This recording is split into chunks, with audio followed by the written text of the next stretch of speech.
All right, good evening, everybody. We are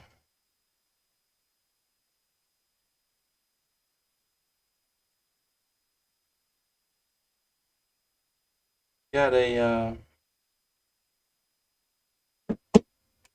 club net tonight.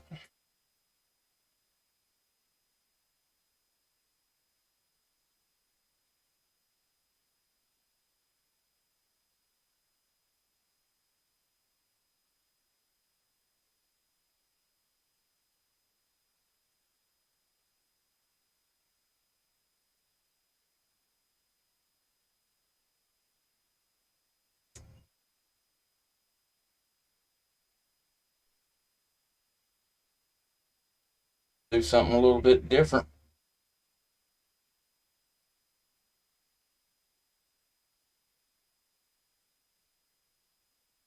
Of course, my phone goes off.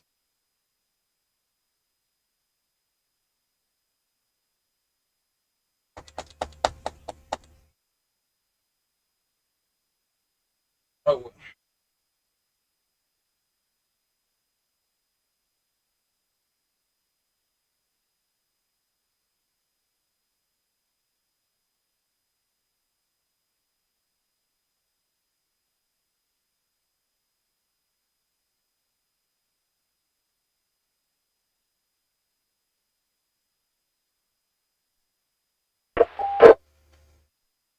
good evening.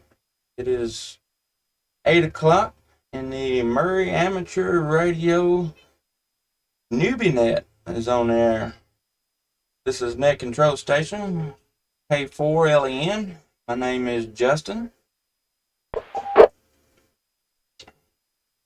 This is the new net. As of right now, we're holding on Friday nights at 8 o'clock. Geared to helping newly licensed amateur radio operators. Uh, anything they may need. Although it is geared toward new operators, everyone is welcome to join in and uh, get a good discussion going. Try to help some folks out.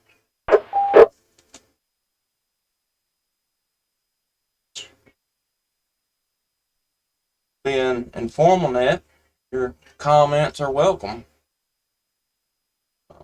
Our net is not a traffic net. Anyone having emergency traffic may contact net control at any time.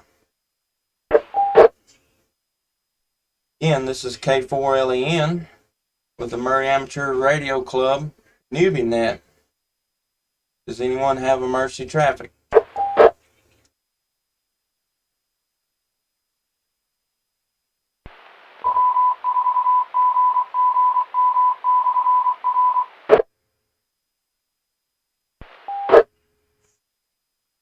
All right. Do we have any announcements tonight?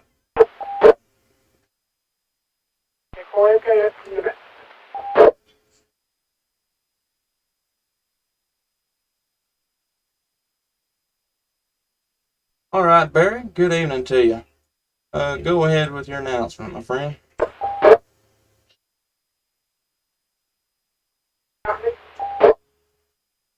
Yeah, go ahead, Barry. Go ahead with your announcement. Sorry about that. I gotta take over here. I got another net going on right now. I'll catch that in a minute. I'll get to it. Sorry. Then the announcement is, now I'm get the, ribbon now. The next meeting, the Maury County in-person meeting. 4509 King Avenue, Catfish, Texas.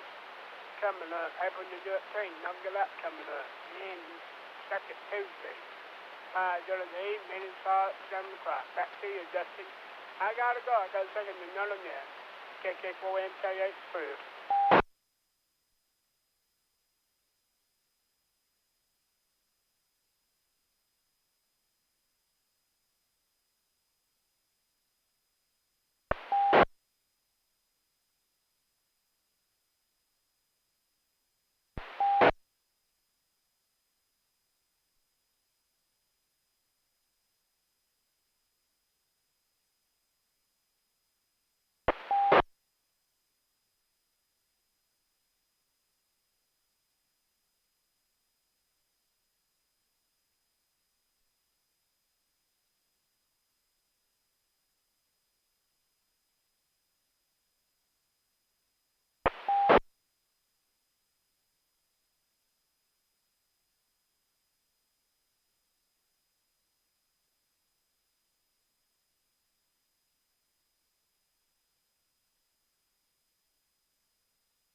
Nobody's home.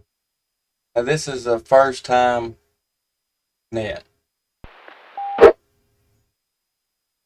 First time was something we're trying to kind of help encourage newly licensed operators. Um, you know, get comfortable on the radio. Our local club here is the last 3 months we've had a full class of BE testing, and so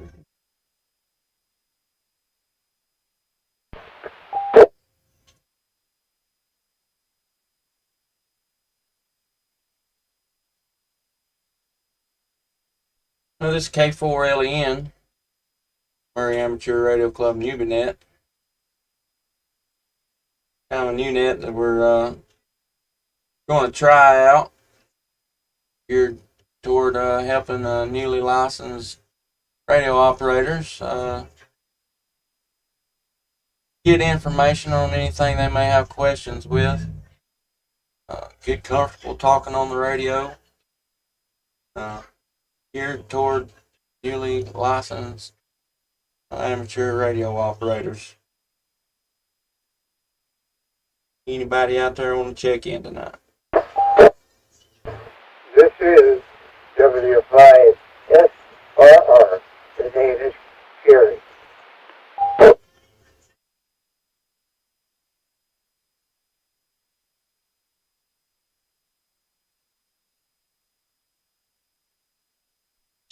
All right, Mr. Carey. Well, I appreciate you checking in. Hoping I get a few more in here. Try to help newly licensed operators. Any questions they may have. Kind of do a round table net, if you would, or if you will, and discuss any questions they may have. Kind of help them get comfortable talking on the radio, or just anything in general. I don't know. We'll see how it goes. You doing all right tonight, Mr. Carey? Yeah, okay. Around very well these days. Jason, as you stood by asking for check-ins, we had a radio glitch, and we didn't get any signal for quite a while. So I don't know what's going on there. But anyway, I will be standing by, and anybody got any questions they would like for an old timer, well, I'm here. So over to you, Jason. 35 SRR.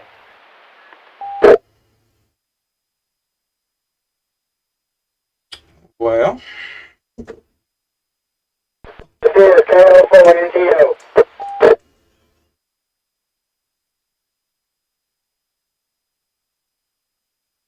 all right. Kilo Oscar 4, November Tango Oscar, or November Papa Oscar? Tango Oscar. Kilo Oscar 4, November Tango Oscar. All right. Thank you for checking in. What is your name again? My name is Mike. Mike Kilo Echo. All right, Mike. Thanks for checking in with us there tonight. Am my radio doing better? Sound like Mr. Carey said I was having a little bit of trouble, maybe. You sound good. You're coming in real good, but there's a little bit of static behind you. Okay, you're roger that. Well, let me just flip over here on this other radio and see if that'll help.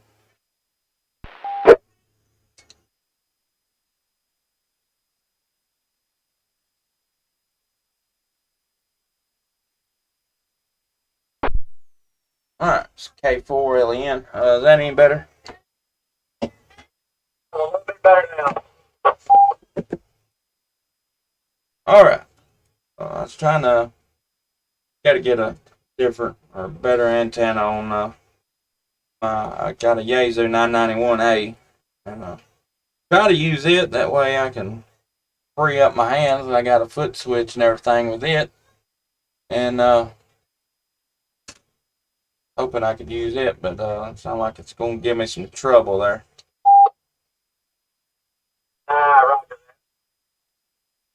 Trying to get on this end, sir. I'm just checking in. This is KO4NTO, and I'm standing by. All right.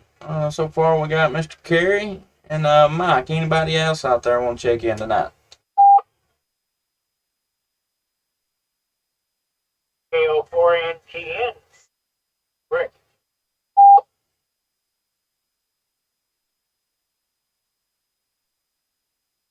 All right, Rick. Thanks for being there.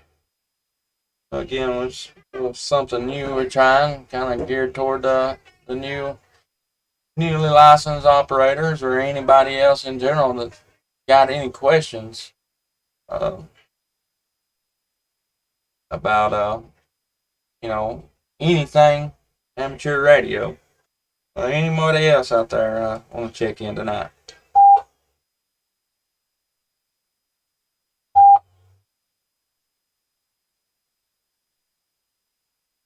This be KM4 and KHF. Would be Randy.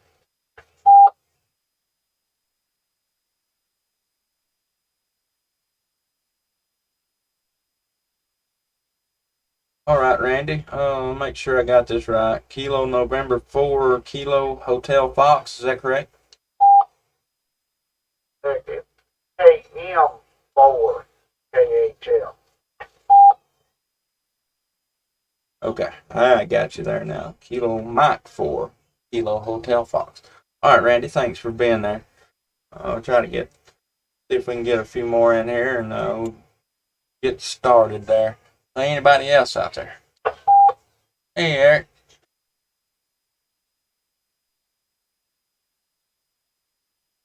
Kilo Oscar Word Victory Oscar KL4 DLL. Here on.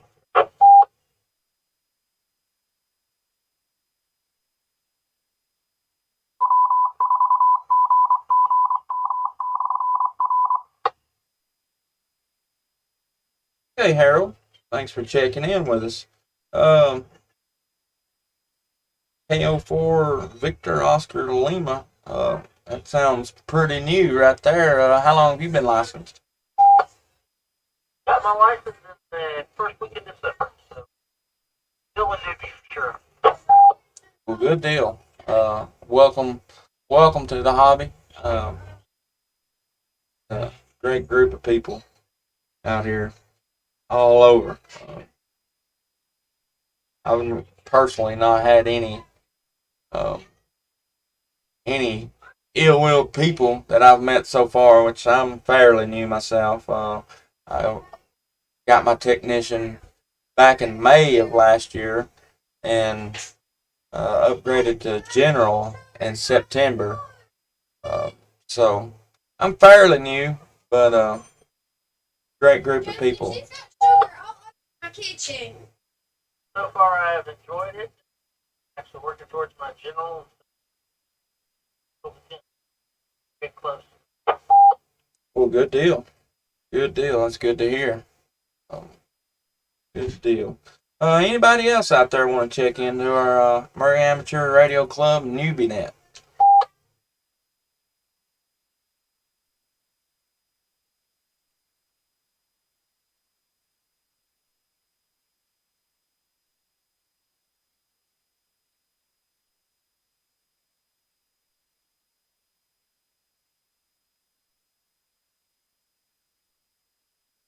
All right, we'll kind of start there. Anybody else out there want to check in? Just chime in there with us, and we'll get you checked in. And I don't know. I'm kind of just winging this tonight. Not really got a script that I'm going by. Just like I said, just kind of going with the flow there. Maybe we can all have some fun there. Harold, I'm sorry. You're gonna be my guinea pig tonight. I think maybe you're well. I think Mike and Rick's pretty fresh as well. But any questions you have as far as being a newly licensed amateur operator? Sis, please go. Sis, go. Go. It's just curiosity. I figured out the solution to it, but why do they not make any coax cables that are basically extensions instead of having to use barrel connectors? Okay, you talking like a PL 259 on one end and a like a 239 on the other? SO 239 on the other? Is that what you're saying? No, I'm talking basically a PL 259 male on one end and a PL 259 female on the other, like a regular extension would have a male and a female when you need to extend it 10 feet versus having to put a barrel in line. All right. Well, that's a pretty good question actually. Um,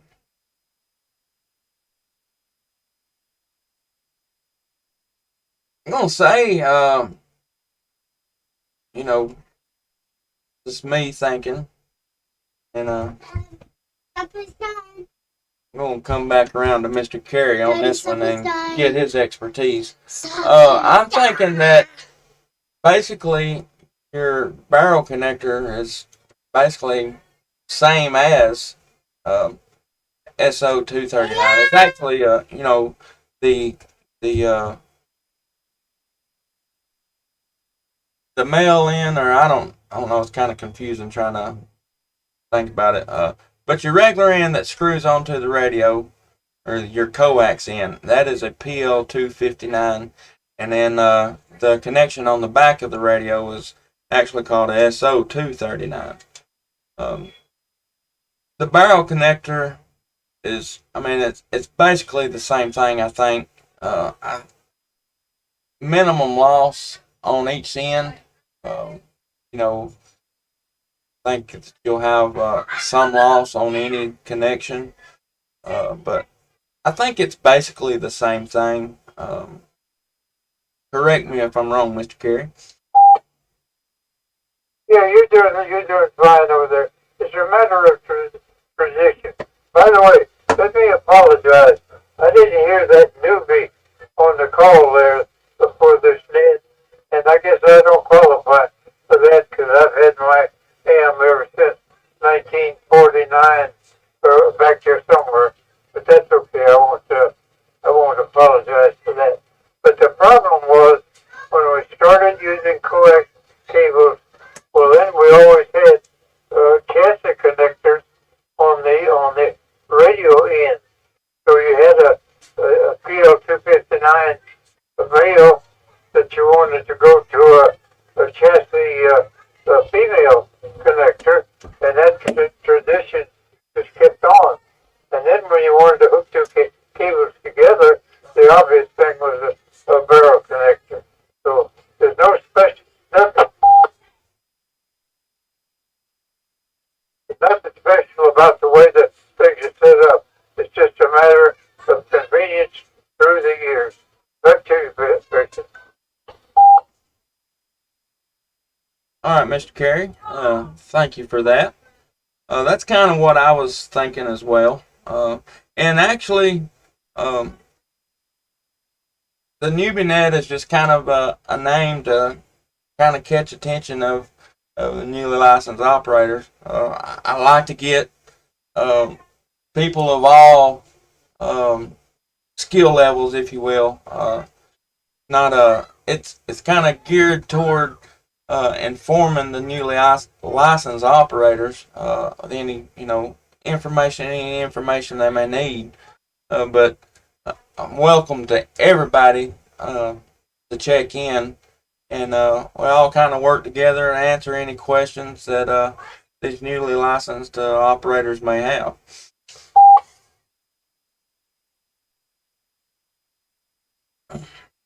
Gary, I appreciate the info, and that makes perfect sense. I just always wondered. I've been, needed a few cables here and there to extend, 10 feet or 15 feet. Why they didn't make it, but that makes perfect sense. Understanding history. I appreciate that. KO4BOL. Just kind of a PS through that. One of the things you can do is learn how to install connectors. And the new connectors you can put on coax cable do not require any solder. So you can't get any simpler than that. Up to you, Vincent. Yeah, roger that, Mr. Gary. Yeah, that's these new crimp-on connectors. I actually been looking at buying a little kit for myself. I currently, I know this is not very smart, but I currently have no kind of outside grounding, no lightning protection on any of my antennas. Just use the unplug it when it gets stormy method, and but I'm looking to get the little crimper connection or the kit. That way I can make breaks in my coax right here at the entry location, and that way I can put a lightning arrestor or whatever in line and get a good ground there. All right, Mike, KO4NTO, good evening to you. When did you get your license? This is KO4NTO, Mike. I got my ticket March the 10th of this year, sir. All right, good deal. How about you, Rick? KO4NTN. So we all did the same day. KO4NTO, KO4NTP, and KO4NTN. We all took the test the same day and got our license the same day. I guess I should have put that one together. Sorry about that. How about you, Randy? Kilo Mike 4 or Kilo Hotel Fox?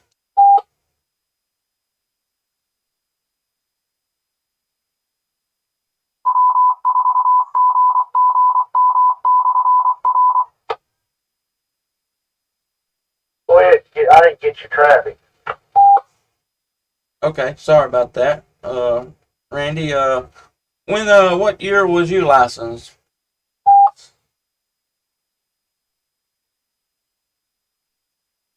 About 5 years ago, I got them to because Mr. Kerry was turning 100. He'd been on me about 5 years to do it, and I never would do it. And Dale and some others helped me, told me it wasn't that hard. And I finally got studying, and I got it. Yeah, it's too bad. It took me a while to do it. Okay, good deal. We got a pretty good, group of, experience in here, so that's good. Mike, do you have any questions? Anything that's bugging you as far as trying to figure out? I've been listening to the Colombian Net since January, the first of the year, when we all get our ham license and get our tickets to become technicians. And we first started out with these little foul things, handy talkies, and I got the 2-foot rubber ducky on my bow thing, and I was like, well, I done got the hang of programming this thing and doing that, so I stood up to bat and I got me an Icon 4100 D-Star radio, and that's what I'm talking on now. Okay, I got you there. Yeah, I'm on a 5100 right now, so I love the D-Star. Are you able to hit the South Huntsville repeater from? Or I don't. Is your location? Are you in Maury County? Yeah, that's a roger that, sir. I'm north. I'm the northmost furthest point of Maury County you can get. I'm right here at the county line in Williamson County and Maury County. It's Carter Creek Pike. And I really haven't sat down and, I got kids and baseball and this, that, and the other, and I own 2 towing companies out here, so I only get to play radio whenever I get a chance, and I really haven't figured out and studied on how to get the D-Star going and activated, but, like for years and years and years, I'm used to Citizen Band, and swapping over from Citizen Band to ham is, not that difficult, but there's just a different processes that you have to go. KO4NCO, back to you. Okay, yeah, I see what you're saying. Again, this is K4LEN, the Maury Amateur Radio Club Newbie Net. Do you have a big station set up, or are you operate mobile for the most part? Well, that's another thing. The wife is not really keen on having a big old antenna sticking up in the air, so I am strictly mobile. I got a mobile command unit in my Jeep that I've installed. I've got my radio in here, and I got a Comet antenna on the top, but I'm also able to, I bought an Ed Fong J-pole antenna, so I'm also able to get an antenna hooked up on the back of my Jeep 35 foot in the air if I need to. Okay, I got you. Yeah, I'm not sure. I live down here in Lawrenceburg. I'm not able to make it into the South Huntsville repeater, D-Star repeater on mobile, but I can get into it pretty good here at home. I've got I started off with a Comet GP3, like a base antenna, if you will, and it worked really good. I just used little. Well, I started off using just the corrugated, like that gas pipe, but not the black stuff, just a corrugated metal pipe, and I mounted that antenna to it. Started off at just 20 feet, and that's it's nothing, big and intrusive, and you know, and it worked real good. Yeah, I copy that, Roger that. Yeah, it sounds good. Back in the day, we had a President Washington base station and about a 45-foot ground plane with I forgot what that antenna was. It was some kind of antenna for, CB radio, but you could talk sideband and upper sideband and lower sideband and, on the radio, and that's what got me used to Citizen Band and stuff like that. And I got linears and CBs and all that, and then I swapped over to ham because it's just, stepping up my game and, some kind of something that I was doing to take the test and actually study for something and pass it. That's a big deal for me because that's just something that, once I start something, I just kind of jump on the train and go to something else and something else and something else because I just don't have time to do it. But I made myself point in time to study for this exam and pass it and pursue it, and I like it. Back to you. I got you. Good deal. We're glad to have you. I hope everybody has half as much fun as I've had with it, because I think you break it down to all the fun I've been having. If you have half as much fun as I've been having, you're just going to have a ball.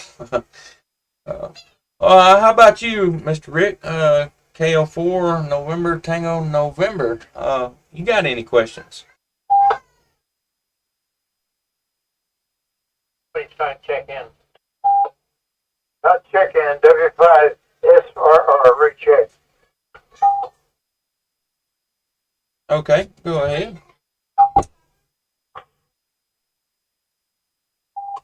Wanted to tell you guys something. When you're in the antenna stringing up business, you go to Lowe's back in the fence department, and they've got all kinds of Good deal, Eric. steel tubing there. Yeah, You can make anything. that. They're not all that expensive.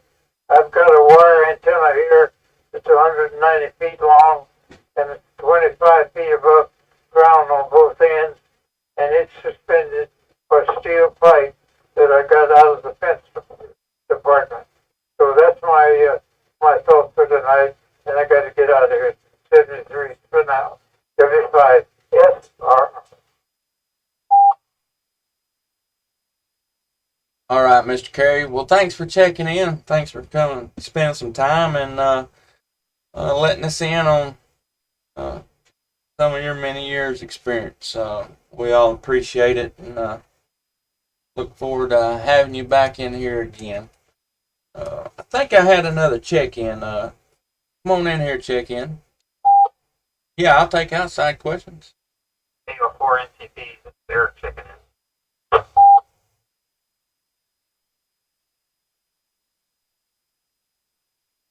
He's the other one of us that did the test the same day. Roger that. Good deal. Let's see. I think I passed it over to Rick there. KO4NTN. Anything that you have in mind? Anything that's ailing you tonight? And as far as amateur radio goes. No, all's good. Mike and I both have the ICOM 4100 in our vehicle, but I'm talking to you on my side phone connected to the Comet 3 that's outside my house. That's about Blake? 35 feet in the air.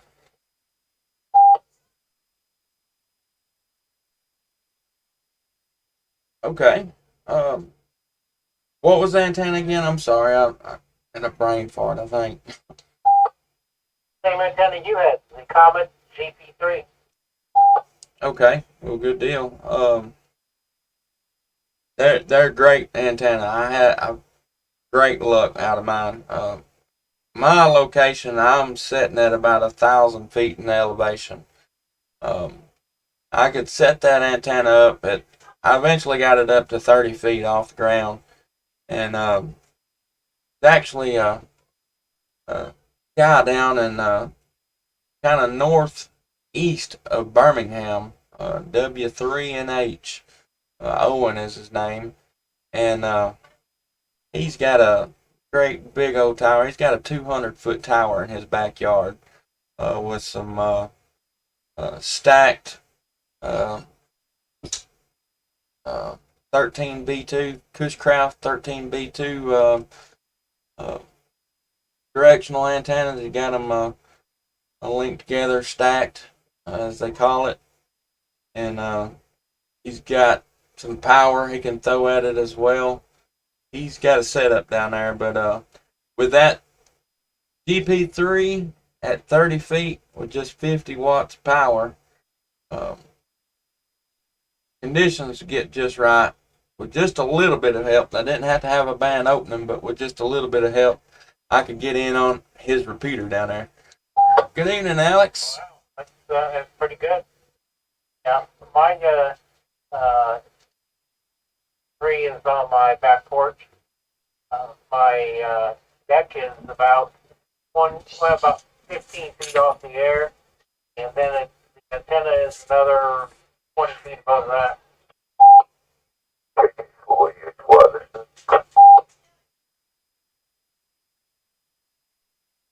Got somebody else wants to check in. All right. Check in. Go ahead.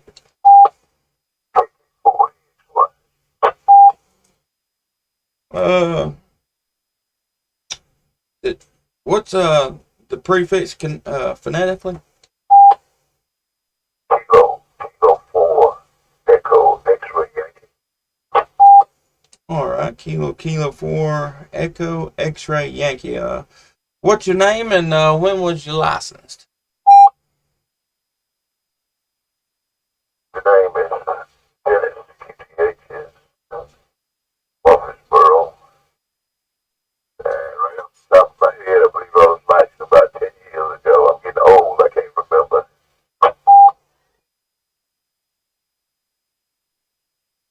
right, Dennis. Well, thanks for checking in to the Maury Amateur Radio Club Newbie Net.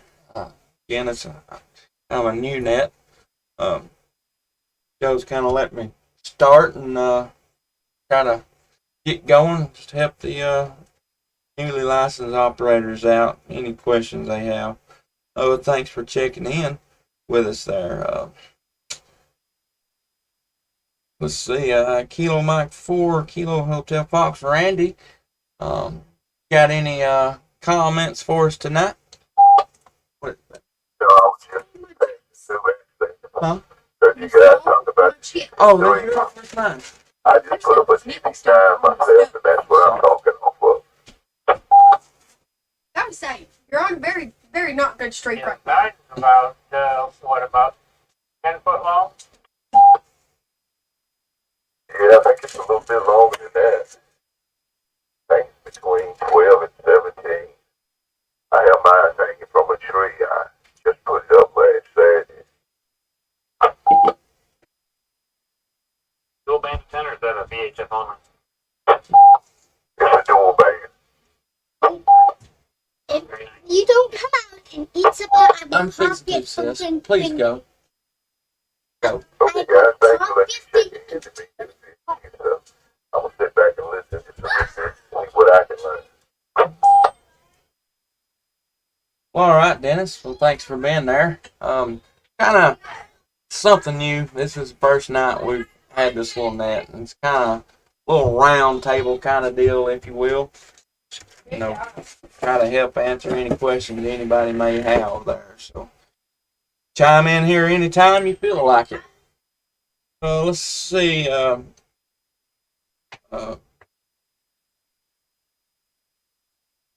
Randy, are you still there? Or was that Randy? I'm sorry.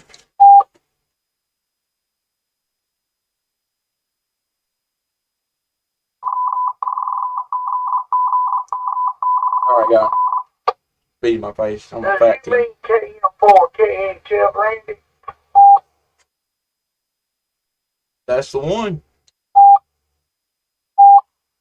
Yeah, I'm over here on Mr. Carey's getting ready to put him in bed here a little bit. You know, I'm the guy's been running Mr. Carey for about 10, 15 years. Okay, well, good deal. Well, thanks for being there with us. Got any comments to add to the discussion tonight? But if not, just sitting here listening. I'm running, all I run is my bong, and I've got the mobile in the truck, and I'm running it on a little old short antenna that's sitting behind the seat. And I've talked on it from down, way down on the interstate before. Roger that. Yeah, it's surprising sometimes, you know, what you can do with it. You get a little bit of help from Mother Nature and blow your mind sometimes. Tell you a good website to keep an eye out on as far as for like band openings as let me look it up right here while I'm thinking about it. It's actually a APRS propagation map, and that thing I guess it goes off you know, the digipeaters or whatever they're called on all these repeaters, and you know, because they're beaconing, if you will, and it'll you know, they going off, it produces its map from what they what it's hearing, you know, other repeaters, and you can kind of keep an eye on that and kind of get you a good idea of how the 2-meter band conditions are. Give me just a second and I'll give you a website.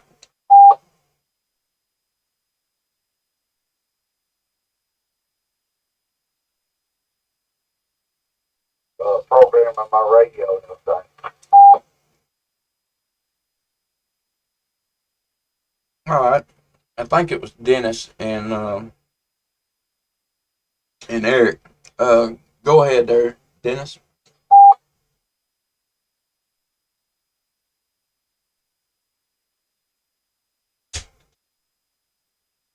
Or the other station that was doubling. We had a double there. Um, well, go ahead there, Eric. We'll hear what I think you said you have a question, maybe. Yeah, I mean, that's earlier this month.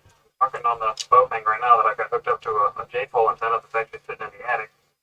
I actually picked up a guy the other day. I met a guy. He gave me a Ringo Ranger, that I've got it kind of stuck out on the back porch right now. But I want to put those up on my house. And I just looked at my elevation. It's interesting. It said yours. I'm at 777 feet. It says change. And I've got enough pole, and my house is about 30 feet to the peak.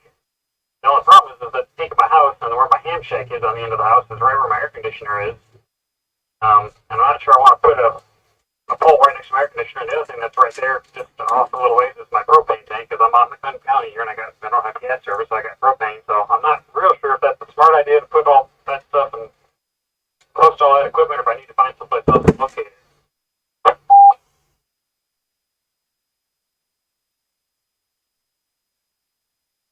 Well, that's actually a good question. I don't know. I may be a little reckless. I probably wouldn't even thought about that, and would just have set it up. Anybody else got any advice?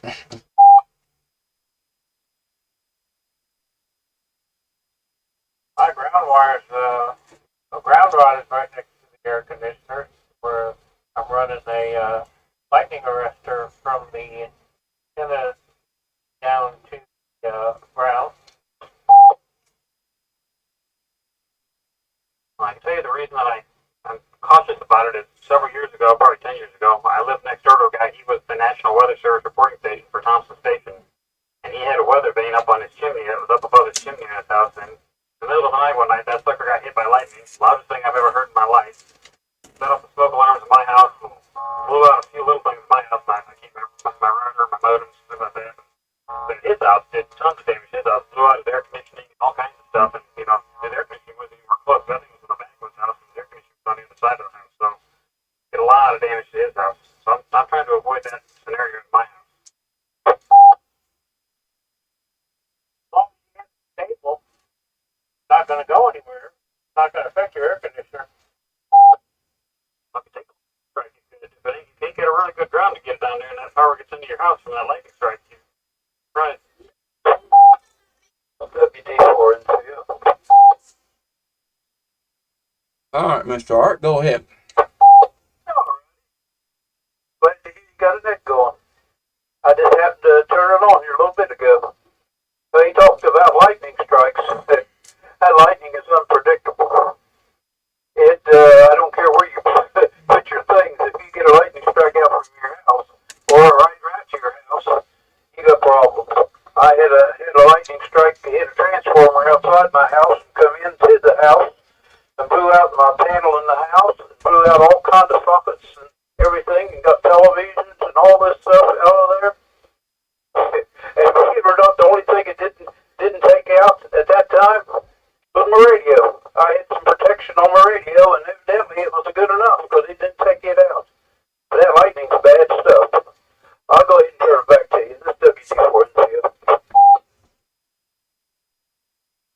Yeah, and being that I'm up on the top of the hill, if I put an antenna, 30 feet, 40 feet up in the air, it'll be up there pretty close to the tops of the trees around my house. And Believe it or not, guys, I'm eating. Stand up there to light. What in the world? I can understand that.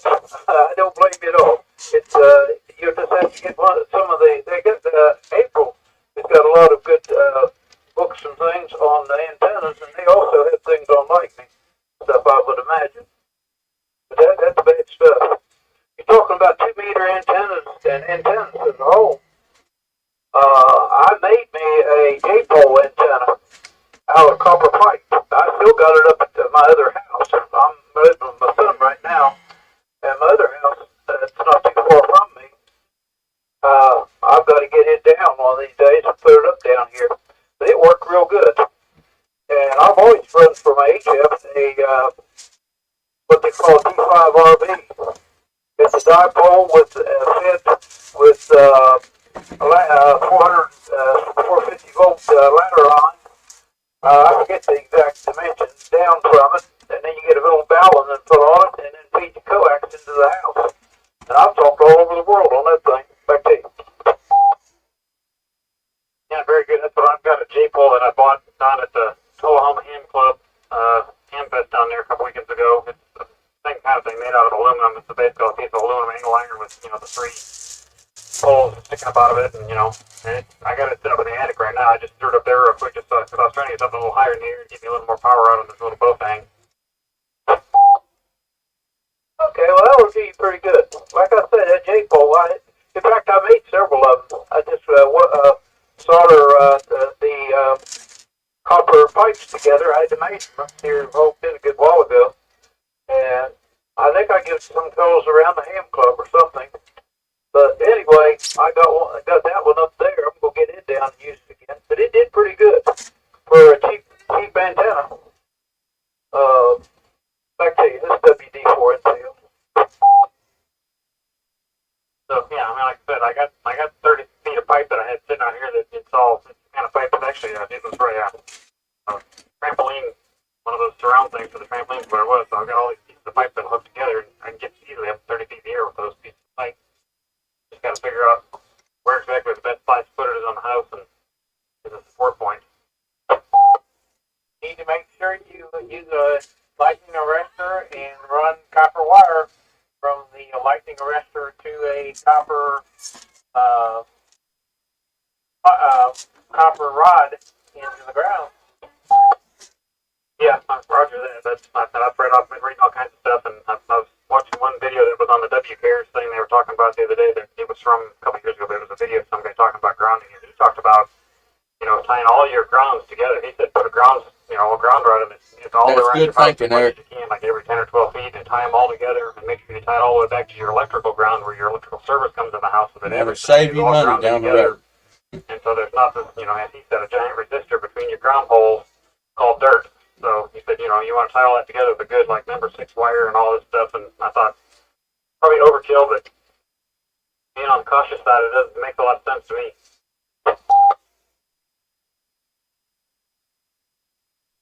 You live at the top of the hill. Overkill doesn't hurt a thing. I'll go ahead and turn back to net control. WD4 infield. All right, yeah, that's a good discussion there. Now I'm not for sure. If you take a direct hit from lightning, how effective are the lightning arresters?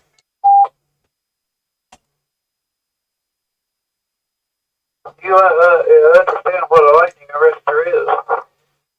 It's a little round thing that looks like a capacitor. That if it gets so voltage, gets so high, it conducts across and shorts it out. And like I say, they're good for a one shot, so to speak. So a lot of these lightning and resistor deals that they have where you plug your stuff into and all that, if they get a high spike of voltage, it can wipe the protection out. It can protect it then, but next time it's an open circuit. And that's what you run into kind of a problem with on that point. But that's what saved my radios up at the house when we got that direct hit from the lightning. And I just thought he got them. They would have, I thought, sure. I had another thing plugged in from it, and it wiped it out. It was one of these little abnormal plug things. But the radios had the protection on it, and it protected, and they didn't get the radios, but boy, you got everything else in the house. I was replaced everything in that darn house. Back to you. Well, that's good. I've always wondered, if you took a direct hit like that, if it would, still connected to the radio, if it would, if it would save the radio and stuff. Well, that's good to know. Lightning arresters in my near future, that's for sure. Um,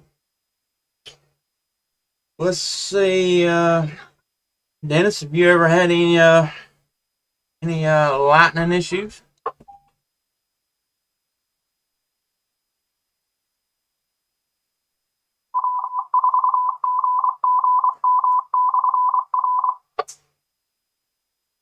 AO4 NTO question. Okay, go ahead. Speaking on lightning, um, say a lightning strike happens at your home, and your vehicle is near that, and the radio would be on in the vehicle. Would there be a chance of a strike coming from the house to the vehicle? And is there any way to protect a vehicle from a lightning strike? If so,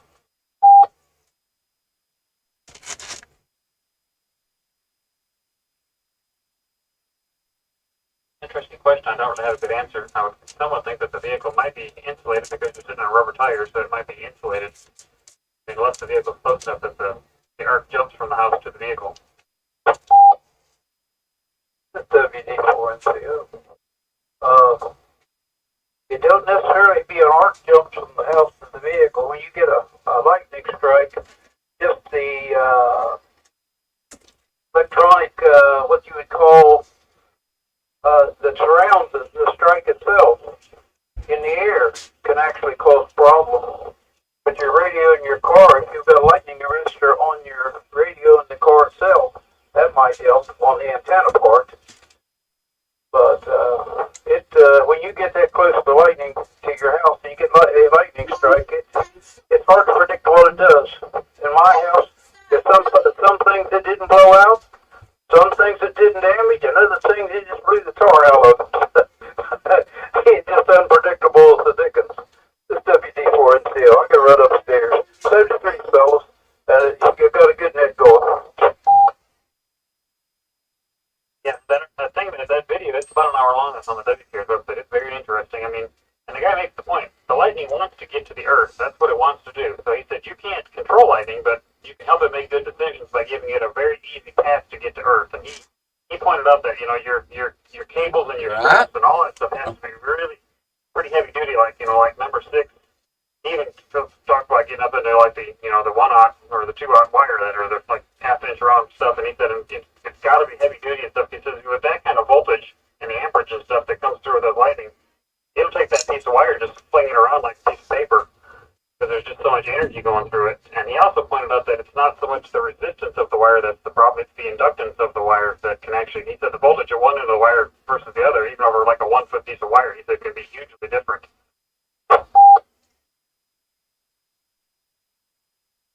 So, relatively safe, if you're not in your mobile unit and you're in the house, whether the radio is on or off, is it wise to unhook the antenna from the radio or pull the fuses out of the radio if you do not have any kind of lightning protection on the radio? I'm assuming that would be an answer yes, but I don't know. I would say, I mean, I would think disconnecting the antenna for certain wouldn't hurt anything. I don't know that taking the fuses out, because I don't know that the fuses are connected basically to the battery, and, you know, I'm assuming that, you know, there's a path from the battery, you know, normally there's going to be some kind of, if you've got hooked to your ignition, then there's a relay that's turned off and open at the moment, but I don't know, I mean, his point about the lightning strike, and, you know, I think he's talking about the ionization of the, you know, the molecules in the air and things around it, because again, there's just so much energy that it is going to ionize the air, and I don't know if your antenna could pick some of that up and send some voltage down to your radio somehow. I suppose it's possible, I don't know. I mean, we had a strike years ago too, I don't know, it wasn't really direct, but I know it blew out one of my TVs, and I don't think I could think, I think it blew out a TV and maybe the cable TV box that was hooked up to that TV at that time, so I don't know if it hit the electrical system or if it hit the cable TV something, but that was the only other experience that I've had in recent years of.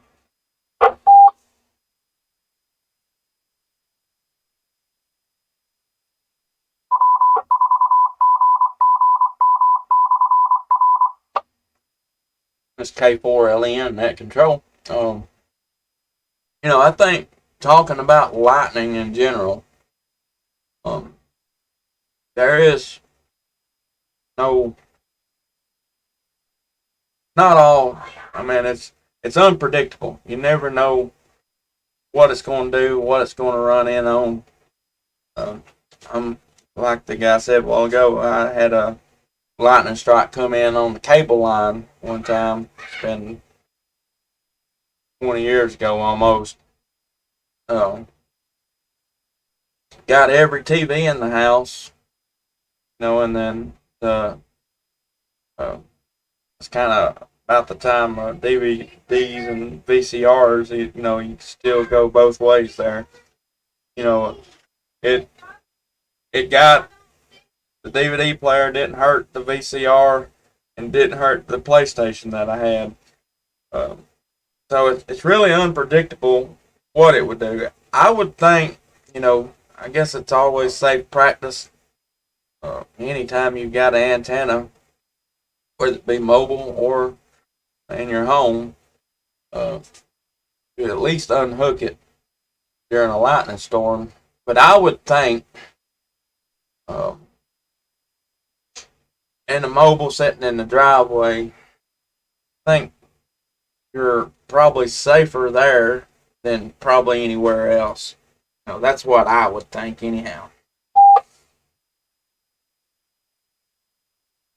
I think it might double up at the beginning years. We almost what you said there. But I think you're right. I think the mobile unit's pretty safe. I mean, it's going to be fairly low to the ground and all that stuff, and lightning's going to hit something much higher in the air. I would think the mobile's pretty safe.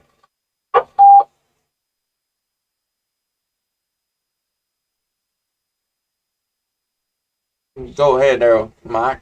We doubled a while ago, so what was it you said? Oh, yeah, but it's encased in plastic, so it wouldn't be quite as much of a lightning rod, I wouldn't think, as like a metal antenna would be, because the J-pole being in plastic. Yeah, well, I didn't think of that. That is correct. That is right. So I might have to be safer on that. It's KO4 NTO. Oh, man. Somebody doubled in there. Go ahead and go again. This is KO4 NTV.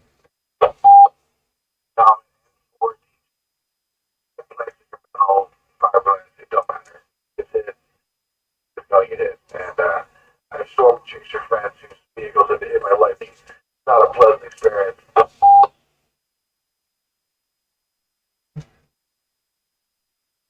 All right. You check in. Is that a November 4 Delta Golf? Is that correct? November 4th, Delta Juliet thing. Oh, I didn't know there was anything going on. I'm sorry. No, that's just fine. It's just kind of a round table, kind of something new, trying to start and just kind of help the newly licensed operators. Maury Amateur Radio Club, the last 3 VE testing sessions we've had has been full. 30 people in each class or each session. And so we've got a lot of newly licensed operators here in our area, so we kind of wanted to try something new in order to, try to answer any questions the newly licensed operators may have, but it's geared for everybody. You need, experienced and inexperienced as well to help answer questions. So, no, sir, you can come right on in here and jump in with us anytime. Okay, well, that's great, man. I used to get a number down there. Maury County Amateur Radio Club. Then I moved out here in Dixon, and it just got too much of a trouble to make that 45-minute one-way drive down to the meetings and everything. But yeah, there's a bunch of good folks down there. And I've had a lot of great times with those guys. So good deal. But yeah, grounding it's not really rocket surgery. It's pretty easy. It's for amateur radio stations. There's a minimum you should do, and if you want to go all out, the public service stations and SMV, they don't upload their antennas during lightning storms because they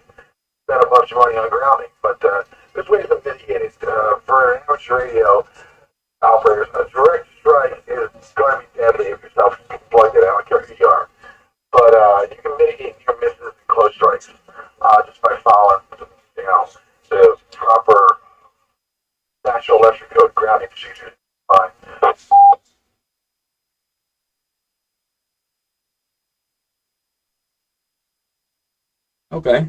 All right. Well, thanks for being there. Yeah,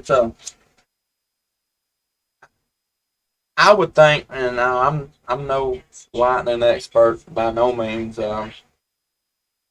Eric is he kind of got pretty deep there, and talking about the uh, lightning and everything.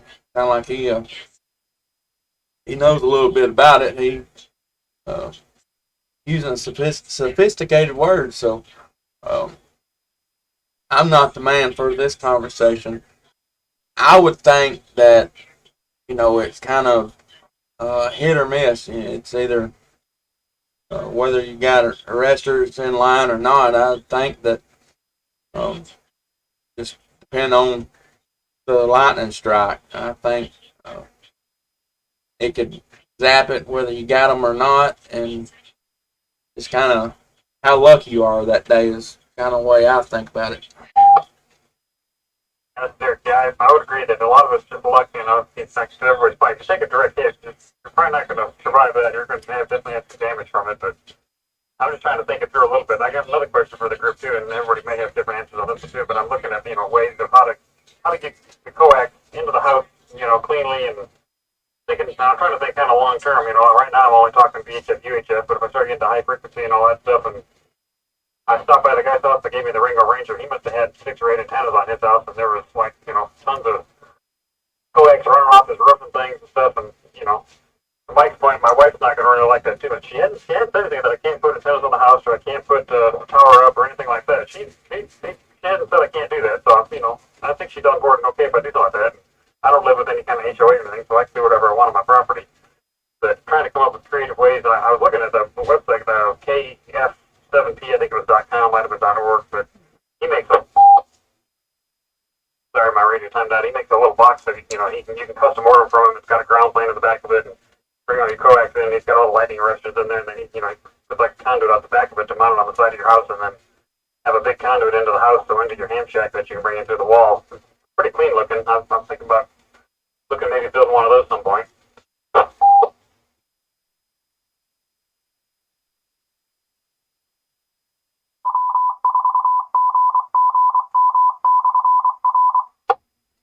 This K4LEM. Mine again.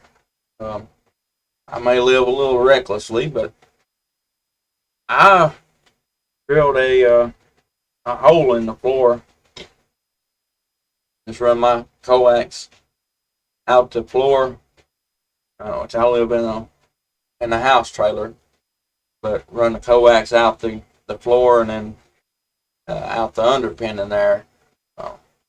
It works good for me, but other folks that may be out of question for them. That's how I run mine.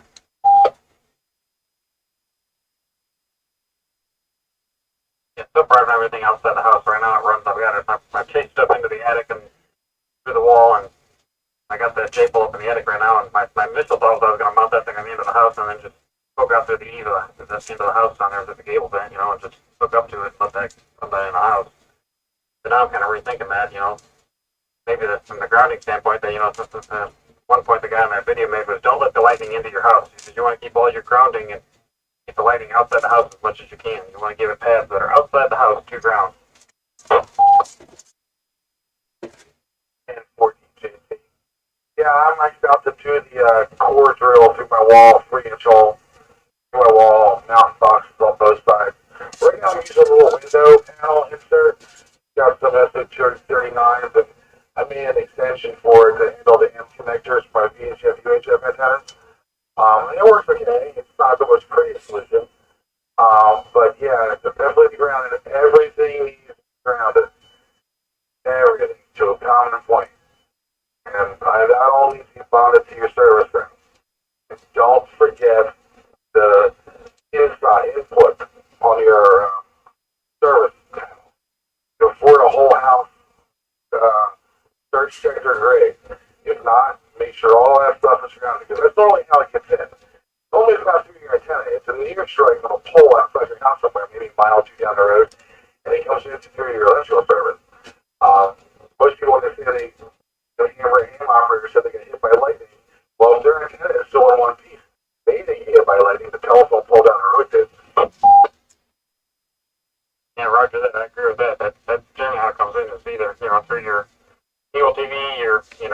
telephone service, DSL service, or your electrical service.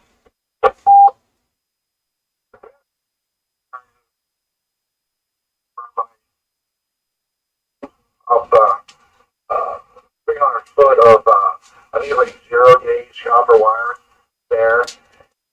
If you come across something that thick, how the big boys do it is they run a perimeter ground. So around the outside of your house, at some distance, doesn't really matter. You're running copper wire all there, and if that's all staked to ground rods every 9, 10 feet, and everything your station, your towers, your antennas goes to a common ground plate, and that's bonded to that, including your house ground. And you're pretty good. You really don't have to worry about unplugging it. Unless it's like a major lightning strike, but even then, because I can't afford the commercial guy's insurance. What's up, Ed? I didn't even see you in there. All right, Mr. Carey, go ahead. Battery to go through all this or not. The first thing about the lightning is you got to be lucky. You're lucky, you're good. Now, let me tell you what we have on our repeater up there, our GGM. Our antenna is a 4-bay grounded antenna. Everything on it is grounded. It's grounded to a 300-foot tower. It's connected to a hard line that goes down into the transmitter room, and that goes to a lightning protector right there. And the only thing that we have lost in the last 10 years is we lost an SCR in the, not an SCR,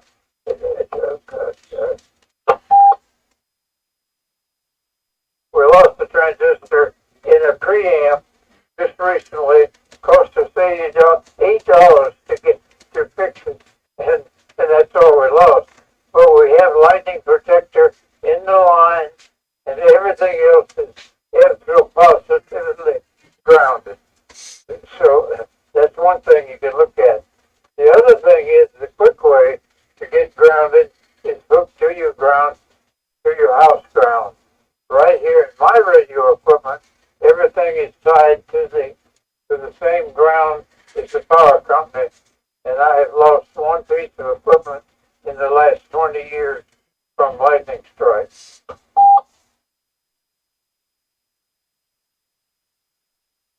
All right, yeah. Kind of what I was thinking. It's all a matter of luck. How much luck do you have? Again, you take a direct lightning strike. Good chance you're gonna lose some things. And again, if you're lucky, you won't. I got to do some grounding on my station. I've got the stuff to do it. I just haven't took the time to do it yet. Kind of going back to that website, APRS dot Menolink, or Mike Echo November Oscar Lima India November Kilo, aprs.menolink.org. That's a good VHF propagation map.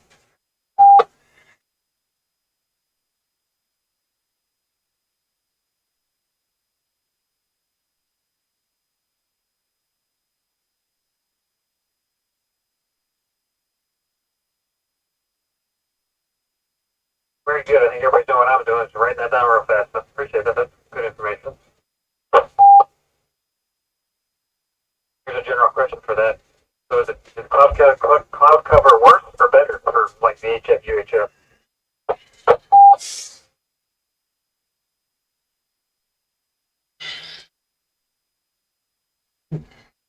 Cloud cover is not important. It's whether there's a temperature diversion layer that you can get some ducting. Ah, okay. Very good. I can tell that looking up at the sky, so you're going to have some data at some point to know that information. It was from 26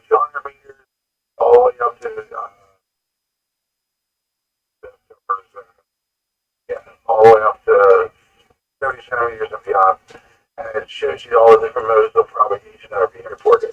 Everything from strategy to F2 layers, top mode. They show EME stations, Aurora, which I've been doing a lot of on 6 meters, doing Aurora scatter. It's kind of fun, but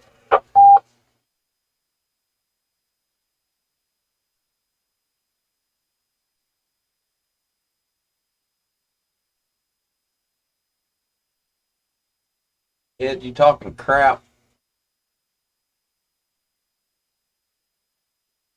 Eric, you caught me. KL4NTO. All right. Mike, go ahead. You have to bear with me. I'm kind of feeding my face as well, so go ahead there, Mike. I just want to thank you for putting this net on. I think it's going to be a good thing, simply because all the new hands that are out here, What, baby? you know, a lot of people that chomping at the bit to get the mic. You found that out. Studying and all that before they can actually get it. That's a big thing. So, Good deal. when we had our test, a friend of ours, W4DBD, Oh, yeah. his call sign David, he took his test and had his license 3 days after he took the test. So we had to wait 21 days before we got our call sign in, and it was just chomping at the bit. Man, this is a good thing. Learning experience, learning things that we didn't know, good questions to ask. A lot of, a lot of old heads out here that knows what they're talking about. And, for these guys that are green and, green stick and still learning the method, I think this is a good net to be on. Back to you. Well, I appreciate that. Me and a few buddies of mine, I'm actually live streaming this tonight on the YouTube. If y'all like to go check it out, K4LEN Radio on YouTube. And it's kind of, I'm not paying much attention to my YouTube thing. I initially started off running my Yaesu 991A, and then with it, I got all my audio into the computer, so it works good. I've got to work on my antenna set up for that radio, where I can get into the repeater better. I forgot where I was going with this, but I remember. But a couple buddies of mine, Ed, KO4BWN, and Mark, KO4EBI. Ed's from, he's actually from Georgia, but he was staying with his mother in Huntsville. And then Mark's from Fayetteville over there. I kind of run into Mark first, and the Huntsville 147-220 repeater. That was a good repeater that we could use to talk to each other. And on that repeater, we met Ed, KO4BWN, and we kind of played with this jokingly. On the weekends, we'd talk late at night, sometimes 2 or 3 o'clock in the morning. And that's what we called ourselves, the Newbie Net. And there was times we'd draw a crowd, 10 or 12 people, just sitting around like we are tonight, just talking about things. And we had a lot of fun, and I'm going to let the repeater reset.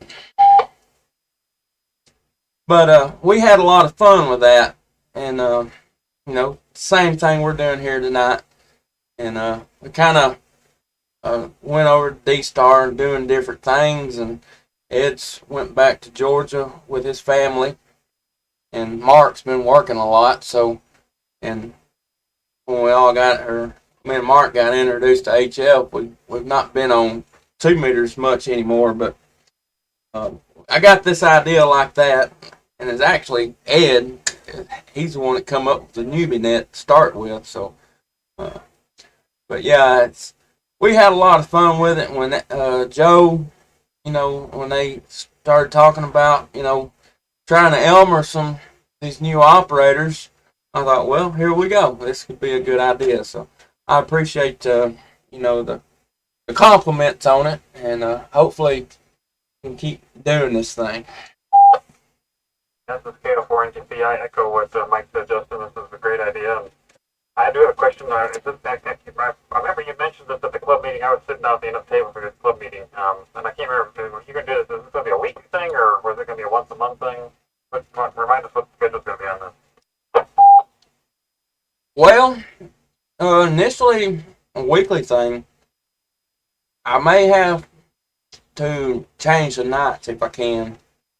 Maybe do it on like a Tuesday night or something, or if somebody else wants to do it on the weeks that I'm not able to, because I know on a Friday night, a lot of times, like tonight, I'm sitting here feeding my face on the radio. We normally go out to eat on Friday nights, and when I volunteered for Friday night, I wasn't thinking about that, so I don't know. We'll play it by ear, and we may have to adjust the schedule a little bit, but we'll see what we can do. Yeah, sounds good. And maybe we need to figure out a way to communicate that. I don't know if we can get that on the club website or something. That when we're going to put it on the calendar or something, that'd be a way to communicate to everybody, I suppose. Yeah. Well, I know, as far as go ahead and do it next Friday night too, and then after that we may see if we can't swap it over to another night. It's kind of, I don't know. I like to do it on a night that we get plenty of participation, and I know Friday night. I'm not the only one that goes out to eat and does stuff on Friday evening. It's first night of the weekend, so there'd be people that's not at home that would like to join in on this. Scale for you.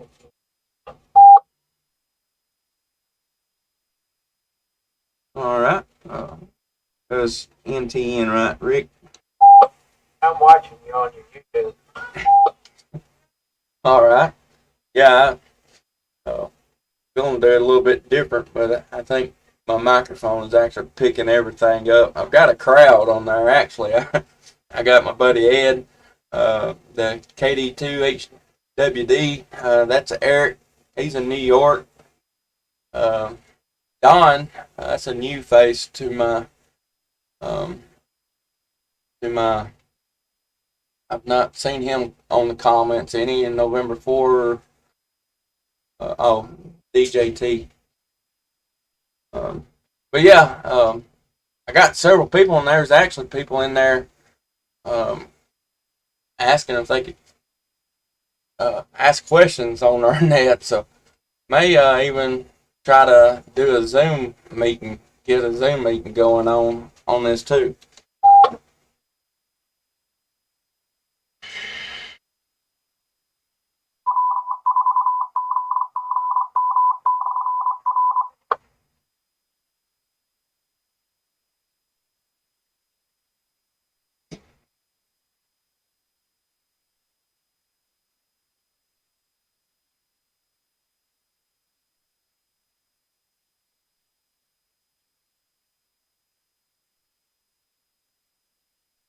We know we're all going to become celebrities tonight.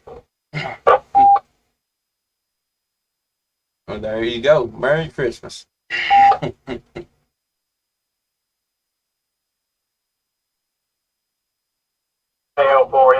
yeah, I got you streaming now.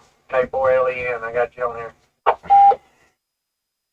Have to disregard my side camera over here. Use my old cell phone, and it's an iPhone 10, and I don't know, this one weekend it just up and decided that the battery in it's no good. Sometimes it'll work, sometimes it won't. It's like it's got a loose connection in there or something, so I don't know what's going on with it. Some days it'll stay on for 3 or 4 days, and then I used it last night on my live stream on HF, and it's been on all day. And as soon as I plug it up and put it in the little phone holder up there, it shuts down and goes dead. It's plugged in, but it's acting like the battery's dead. So that's kind of what's going on with that side picture. When it goes dead, it just keeps the picture, but it just like freezes it.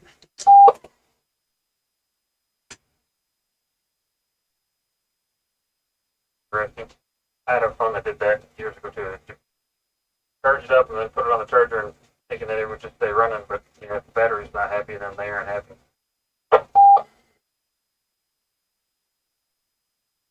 Yeah, I had one like that too till I shot it. Well, this one right here, it's very close to getting that treatment.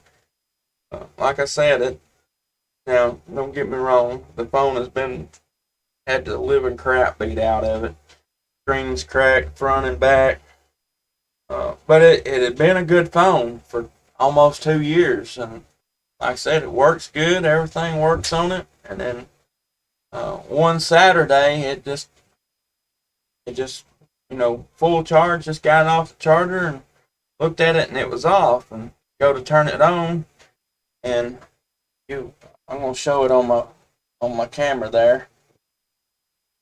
Have to bear with me, but you see it's like it's loading, and then it gets right before it comes on, and it just starts all over again. I can take it and bang it on something, and unplug it, and hold the power button down, and it'll come on. And well, if it'll come on then I can plug it in, and most of the time it'll stay on. But I don't know, it'll every once in a while it'll give you the battery is not a supported accessory. It's not a genuine Apple product in it, but phone's never been opened up before.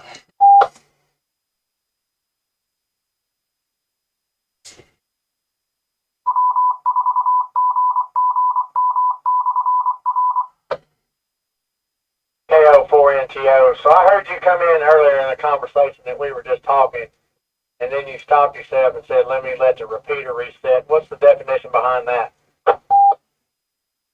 Well,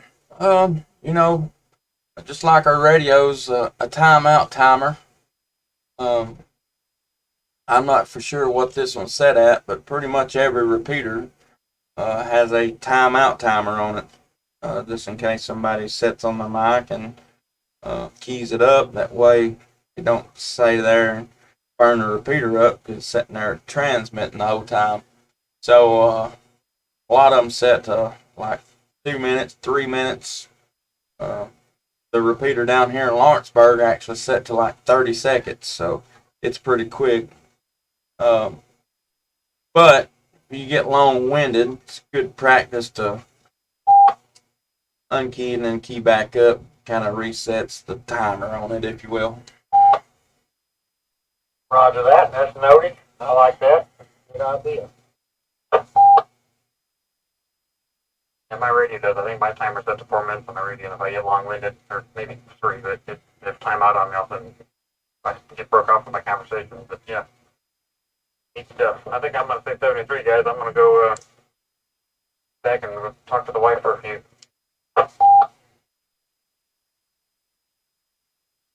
Well, all right, Eric. Well, appreciate you stopping by and hanging out with us tonight. I think I got 10 people that's been in here tonight. If I got everybody, I think I did. So, that's good. I'll take it for my first net. It's a little bit slow getting started, but I'll take it. But thanks for being there. Yeah, no, thanks for putting this on. This is very helpful and informative, and good discussion. And always fun to chat with everybody and learn new stuff. So, KO4NTP signing off. All right, Eric. 7 3s to you.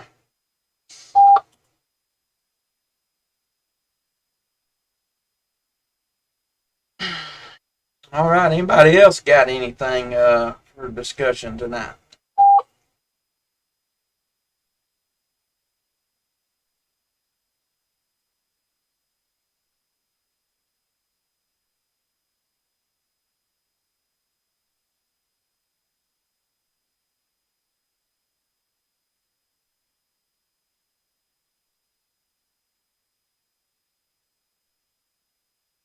Look there. I got my food laid out in front of me. KO4NTO, I think I'm going to sign off too. K4LEN, you have you a good night. Thank you for the net. Whenever you get your chance, put it on the website so we'll have a hammered down date that we can come back and do this net. It's been very educational. Doing a good job. Thank you, sir. Wish you luck on the YouTube channel. You're looking good. Keep it running. This is KO4NTO. I'm clear on your final. All right, Mike. Well, thanks for being there. Yeah, I guess probably go ahead and shut her down for the night there. Again, everybody, thanks for coming and joining in. Enjoyed the discussion. And we'll see if we can't get back in here, same place, same time, next Friday night. So at this time, let me get my phone out here. I'm kind of using the regular club meeting script, the opening and the closing of it. So let me get this pulled back up and let the repeater drop.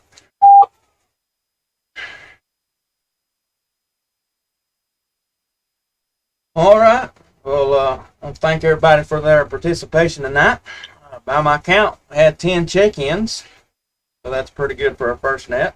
For any information about club meetings or and upcoming events, please visit our website, w4ggm.org. Please remember to check in on our other weekly nets. The emergency management net is held every Sunday at 8:30 on this repeater, the 147-120 with a tone of 127. And the M-Tiers repeater, our M-Tiers net is held every Monday on our 443.175 repeater. At this time, I will return the W4GGM repeater back to normal use. Hope everyone has a good weekend. 7-3s from K4LEN. Good night, everyone, and God bless you. It's KO4NTN. I'm out. Well.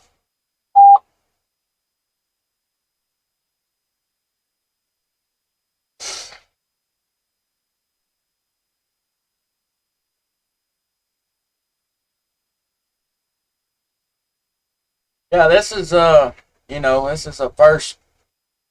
It's kind of an idea come up with a few weeks ago. Not a few weeks ago. Actually, Ed's doing unofficially. Ed come up with the Newbie net. I just kind of put it to good use on our local club. Again, this is our first one, so it's kind of a zoo, if you will. A little wild and crazy, a little reckless, but hey, I think it's a pretty good deal. So yeah, man, thanks for everybody coming hanging out. I'm gonna see.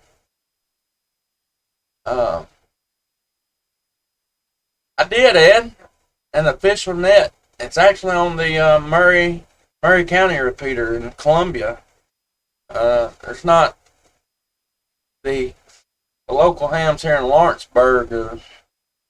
They're only active during storms, so nobody ever talks on the repeater in Lawrenceburg. So except for when there's a storm. So, but yeah, officially have a Newbie net. We've been talking at the last club meeting. We have a System Fusion repeater. It's been giving us a little bit of trouble. So it's been taken offline and been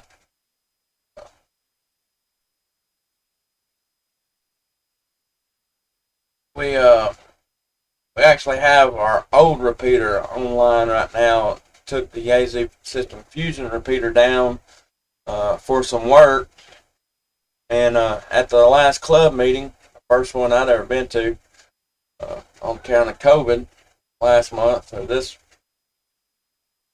month actually, they talked about maybe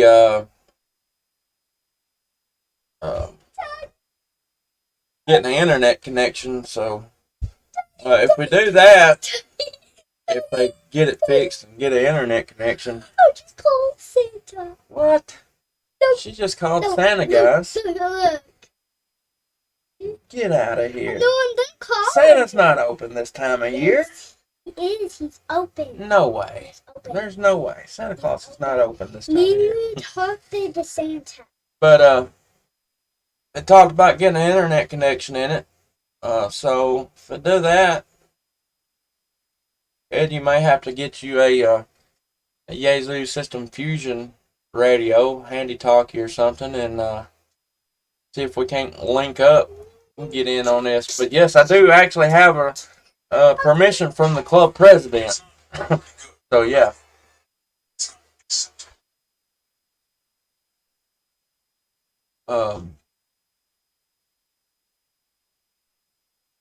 So we'll see what happens if our system fusion repeater is down for the count and not able to fix it. See if I can't talk Joe into putting up a D-Star repeater. With these guys having the D-Star radios, the 4100s. Oh, Joe used to have a 5100. I don't know if he still does or not. Joe was our club president. See if we can give him a push in the D-Star direction. That would be great.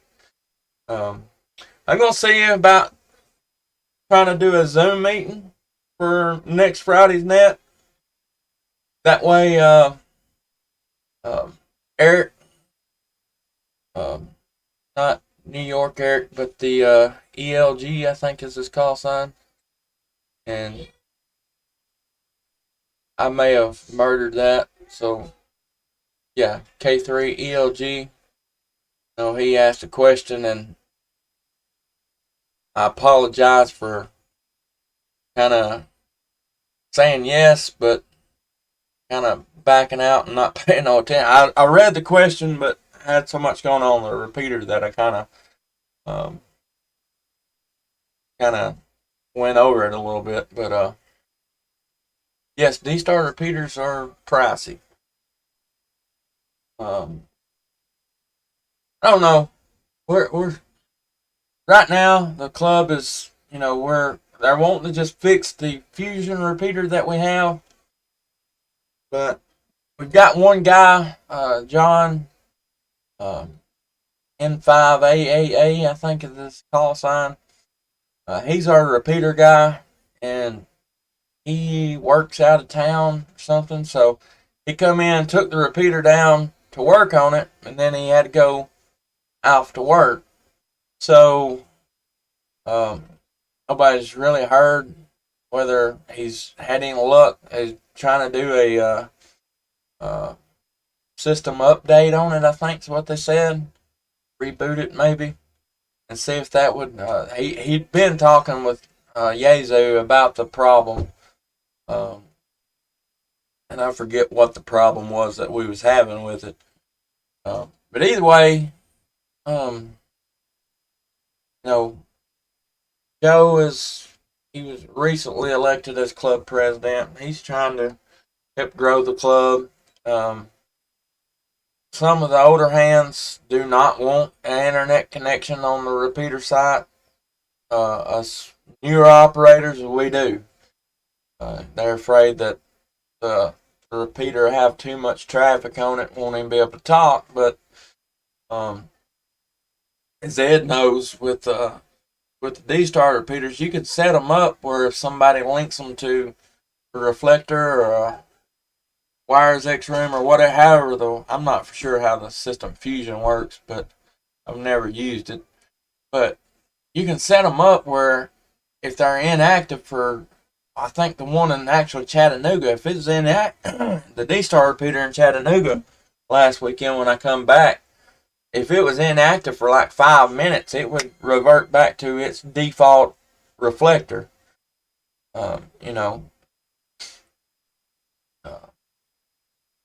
I kind of brought that up in the club meeting that if we do, we can set it where inactivity goes back to default settings. That way you can link it. It says, please go in there with that loud phone.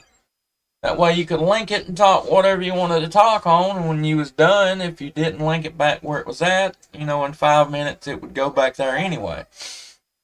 The older hands, they're older hands. It's same FT8 is not ham radio. Digital, don't see not on board with all the digital capabilities, and I understand that. That's their I just had a brain bar. That's whatever floats the boat, and that's fine. But there's us that actually want to link it and everything. So I don't know. It's kind of up in the air, seeing where the repeater's at and going from there. I know where I work at, it's out of range of the repeater. I used to be pretty active on the repeater, talk on there, not just constantly, but if I was in range of it, somebody, you know, monitoring or, put their call sign out there, I'd come back to them if nobody else did, as long as I was in range, I stayed on the repeater as much as I could. Now I'm out of range of the repeater, so I'm kind of out of touch with everybody. I don't know what's going on out there. Just not in range of the repeater, but probably 10 minutes until I get home, and then when I get home, it's to HF. I don't know. We just see how it goes. Again, I don't see you. I have to look into it because I don't know anything about the Zoom.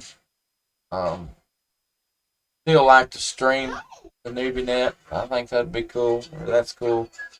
Got a lot of participation in the chat. That's awesome. I love that. I just want to do Okay. this. Okay.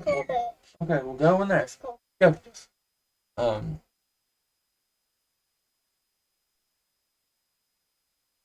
Yeah, see, that would be cool. I actually talked to a guy on the Chattanooga D-Star repeater. An atomic hotspot. I'm gonna have to look at that. It costs like $100, and I've got everything I need to do it. I may build me one, but it's a cross mode. Most of the time, unless you get an open spot 3, D-Star is a animal of its own. It don't work well with others. Open spot 3, as far as I know, I'm out of date, so they may be more out there, but uh, if you had D-Star, you was stuck with D-Star unless you went on to one of the Digital King reflectors that cross mode. But as far as having a hotspot that would cross, there's few and far. There wasn't but one out there on the market, and it was like $350.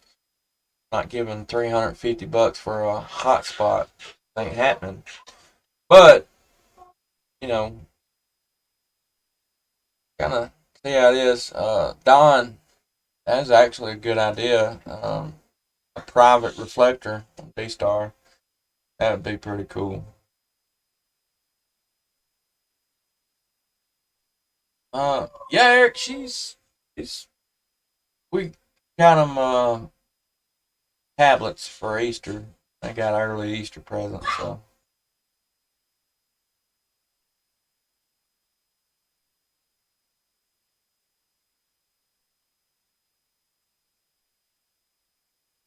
Really, Don, maybe take that a little bit farther. The newer ICOM rigs can connect direct to the internet, no hotspot needed. You referring to like the 705? Is that what you're saying?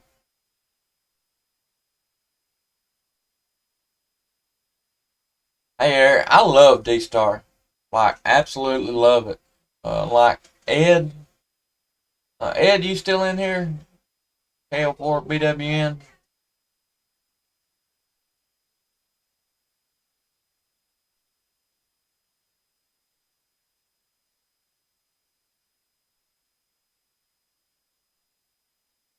Well, see, I've got Don, I've got a just a MMDVM, the jumbo spot, the little cheap jumbo spot, and it works great for me. I have no complaints with it whatsoever. Um, um, Eric, Ed is in Huntsville. Ed, can you say are you home where you can radio right now, Ed? Sorry, I'm kind of sucks that I get to talk to you, but you got to text back to me. um, but if Ed's around where he can radio, I see 9100 does too. I think. Or the 9700, 105. Jumbo spots. Have one on. Man, mine works great. But it's only as good as your cell phone connection if you're doing it mobile. But I enjoy mine. I've not used it in a while, but man, yeah, they work great.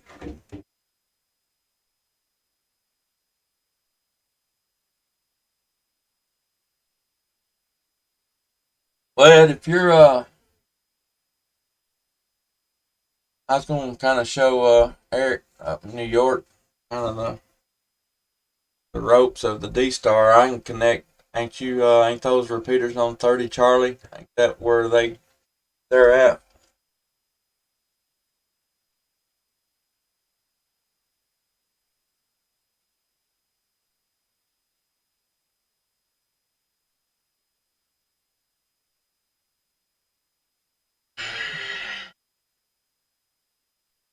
I don't know. I got on the phone. It froze up.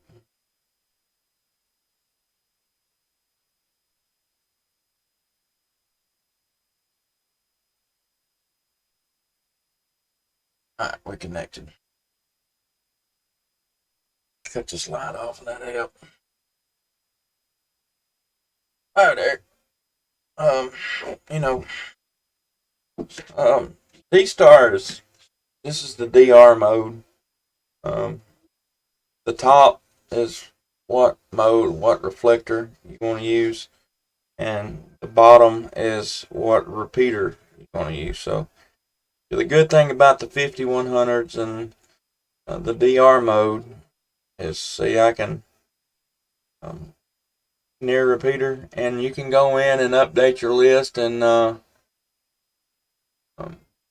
30 Bravo. Okay, got a repeater list, and you can whatever area that you're in, and it's worldwide. So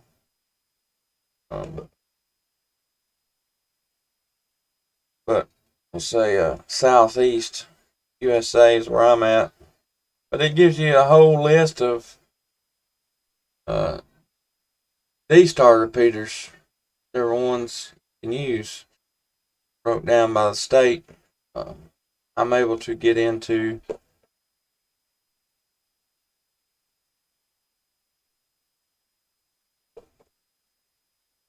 guess I can use my head there. Alphabetical order.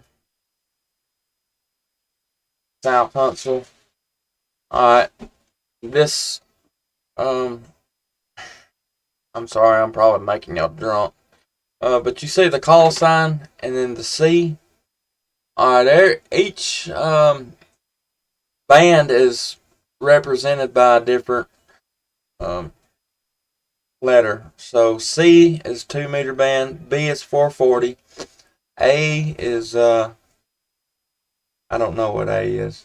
It may be 1200 megahertz, something. But each band, B and C is B is 440, 70 centimeters, and C is 2 meters. But South Huntsville, C, the calls are the 145 360. Okay, so I can come up here, my 2 box So you got local CQ, you can use a repeater as just a regular repeater, but digitally. A gateway CQ, I can actually go here and link up to the actual repeater that Ed is on. Link repeaters. I can actually click on Ed's call sign and link to Ed specifically. The only thing with that is um, look at the repeater as an old phone line.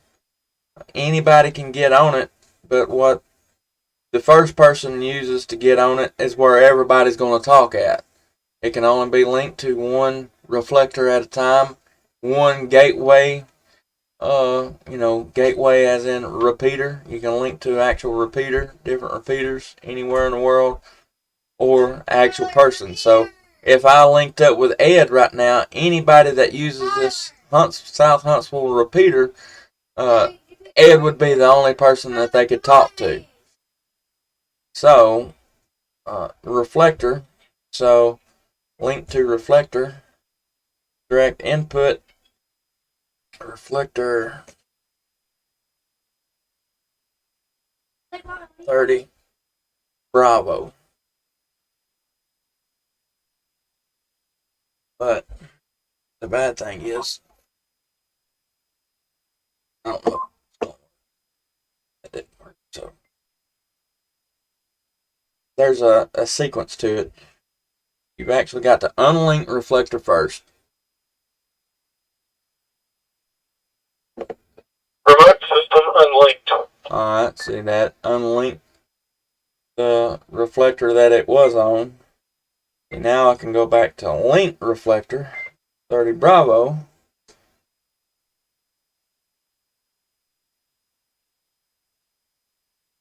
Well, they're going to link it.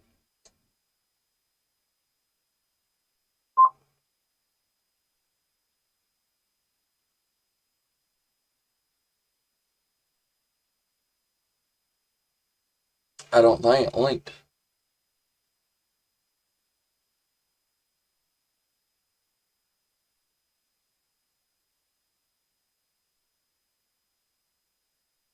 Yeah, that sucks that they took down the Nashville repeater, and they claimed on the website that he was looking for somewhere to put it back up to, but I don't know what happened with that guy because he had a bunch of repeaters, and I think he got in bad terms with somebody or something.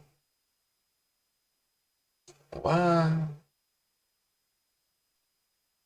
Link currently established. Okay, but once you link reflector, you got to go back up here and use reflector. So, this is K4LEN calling KO4BWN. Ed, you there?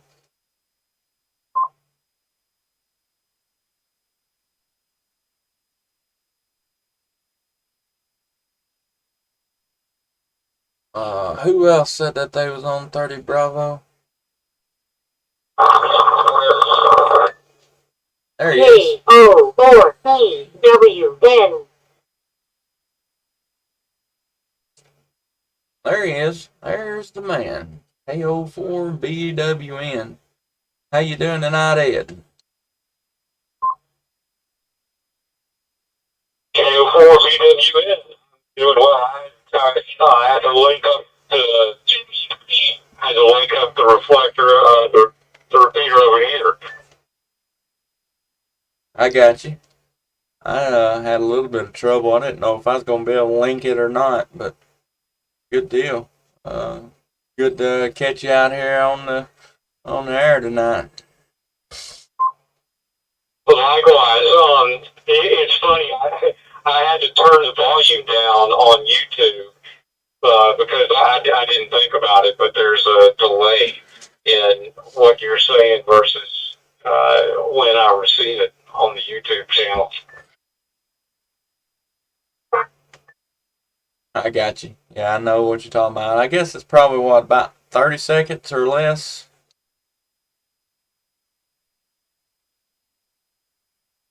I think it's right in there. Yeah.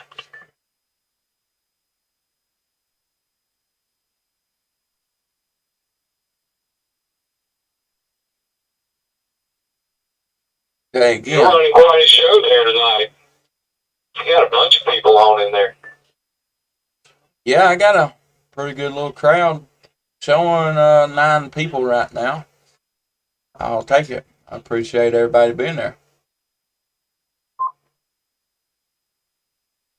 Yeah, it's cool. We'll have to figure out how to add a Zoom component to it. I know I've got a basic account that I've used for work a little bit, and you can, like, if you've got the free account, you can host a meeting for 40 minutes, and then it kicks you off. But then you can just start another meeting. We've had to do that a few times. What I don't know is if I think the basic account or the free one has a limit to the number of people you can get in there. I'm just not sure what it is.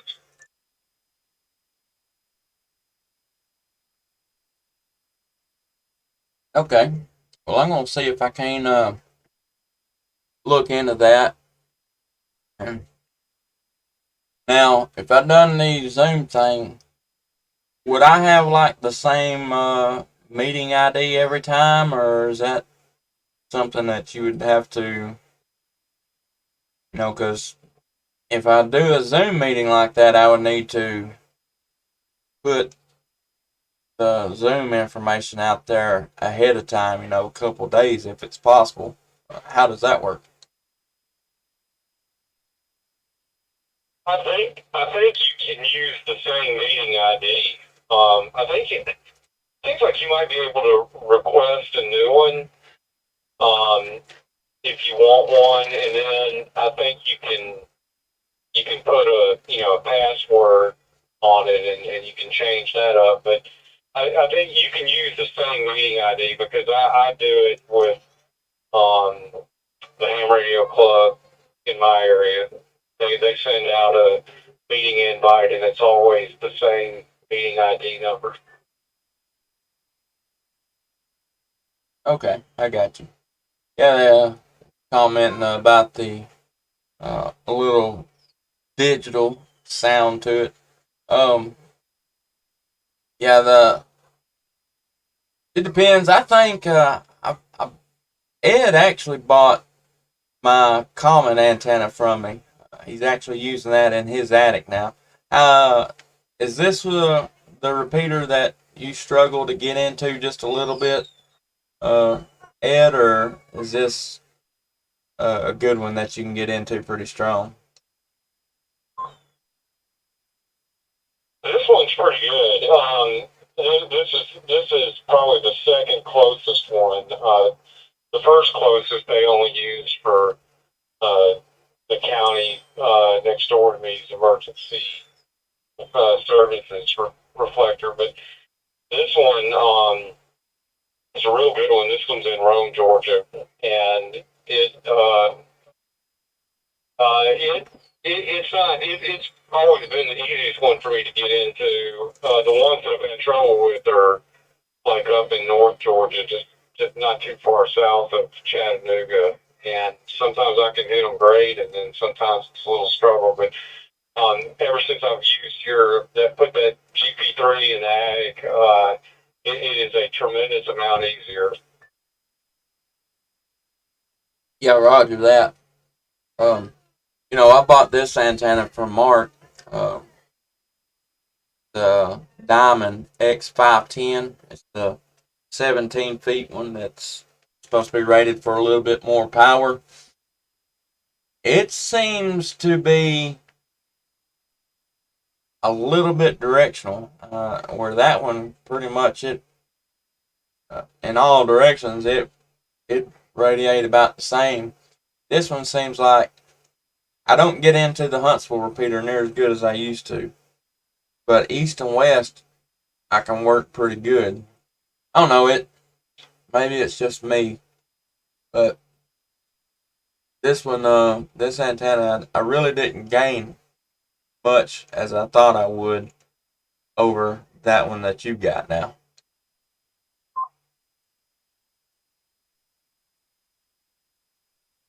Yeah, that's interesting. That's interesting. far as as far as the GP3 goes, you can't have it back. it's it's made too big of a difference toward the positive for me. I don't know if you saw the comment in the YouTube chat, but I got picked up an ID 51A from a guy in the club. Actually, he was my VE when I took my technician test, and he's been quite of a local mentor for me. So, but anyway, I picked up one of his ID 51A handy talkies.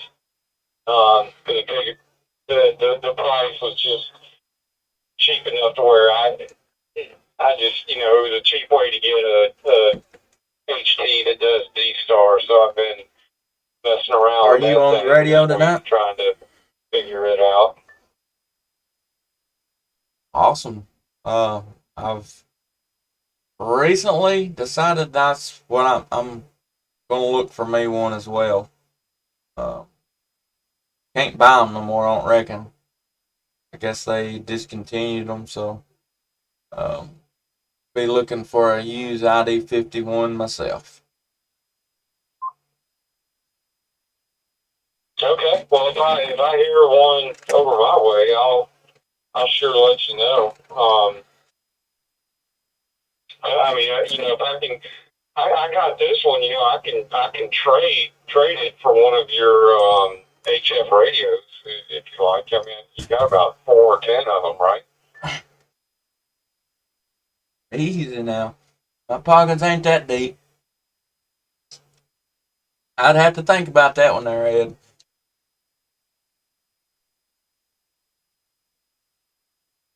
No, I'm messing with you. I need to figure out how to. I'm trying to figure out how to do the crossband repeat on D-Star. So like the 5100 hooked up to GP3 is crossband repeating one of the D-Star repeaters, and then presumably using the 51A to interact with it.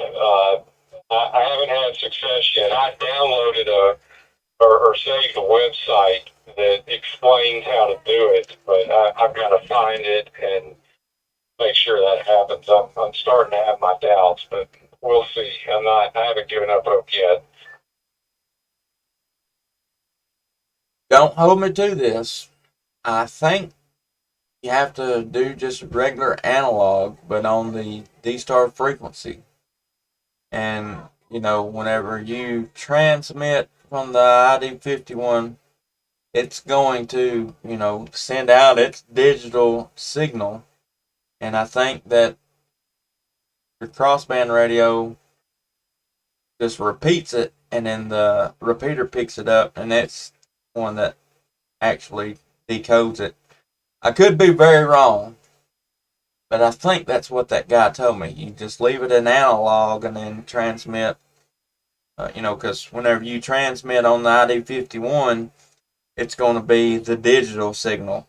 And I think, the 5100 is just going to retransmit that digital signal, and then the repeater actually picks it up and, actually decodes it. And then when the repeater comes back to you, the 51 picks it up and decodes it. I could be very wrong. Try that. I'll have to do it. I mean, the immediate roadblock that I hit was putting it in the crossband repeat, the 5100 in the crossband repeat mode. So, I had one side hooked into the D-Star, in the digital mode, and then hooked into the D-Star repeater. And then on the other side, I put it on the crossband repeat frequency, and I thought it was going to be clever, and I put the mode into from FM, I put it into DV, digital voice. But no matter if I left it in FM narrow or digital voice, it would not link up the crossband. It would say that it would give some message like, one repeater was not in the digital mode, or it had some problem with it not being in FM. I've got to work with that a little bit more. I just did a real hurriedly setup, but like I said, I'm not down and out yet. I'll try what you're talking about.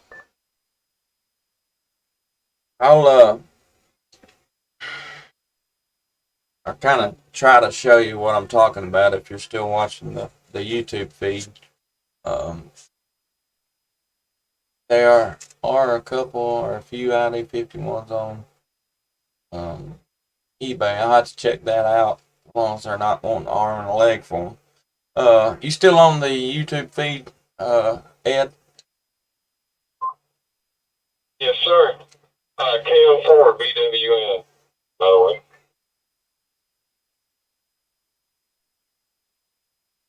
Alright.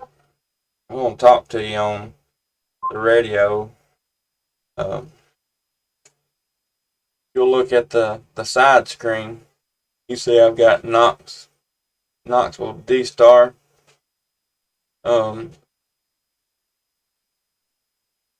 You'll have to enter in the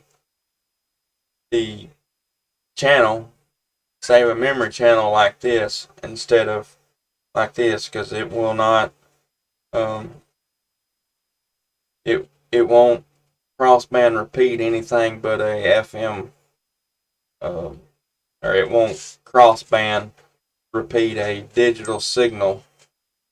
So, now I'm going to talk to you on the microphone on the YouTube feed.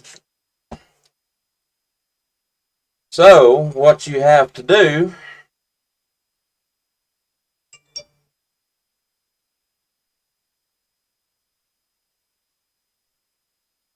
have to go up here, manage memory channel, we'll say all. If I can go the opposite way. Alright, say you got this channel, you have to edit it. Like 2 reflector 30, Knoxville B.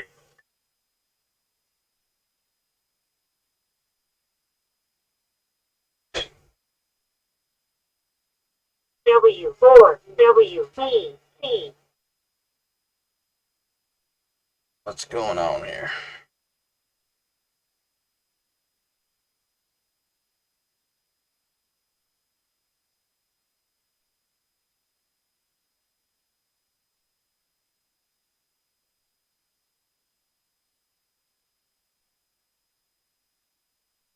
Let me go back. Oh.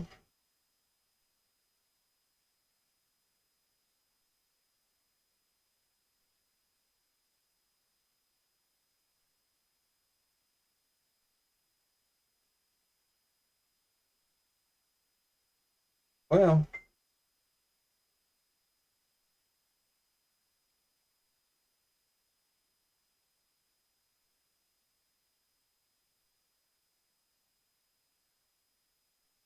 You'll have to go in there, and I don't understand why it's not showing what I needed to show here. You'll have to go in and enter everything just like this, like you would for a regular repeater. And it'd be a lot easier to do with your software you got. But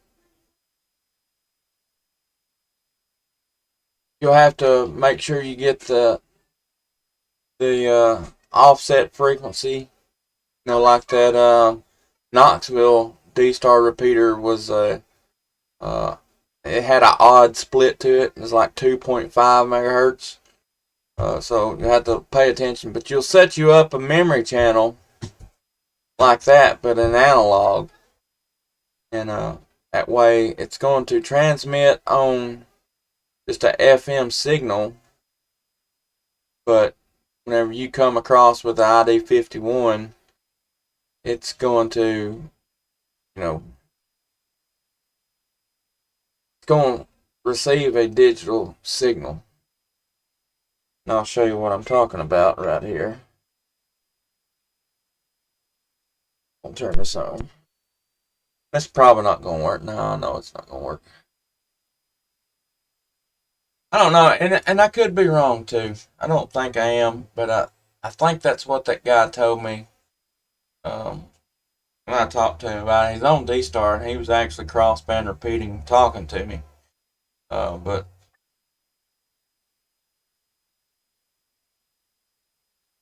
I think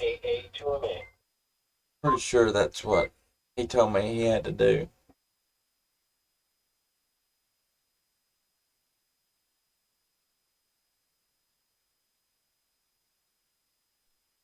Station calling, go ahead.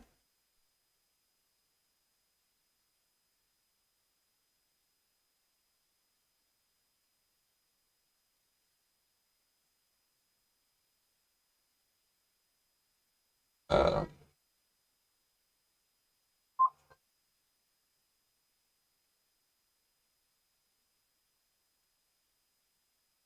okay.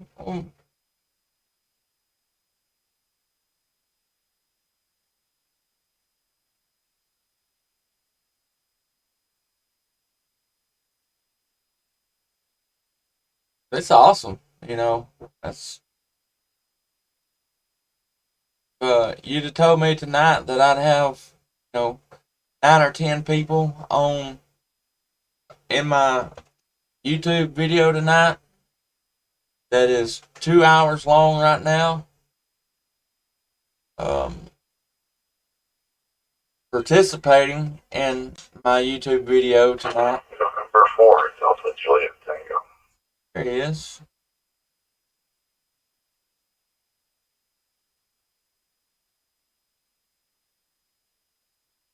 November 4, Delta Juliet. Good evening to you. Nice to have you join in here on the conversation.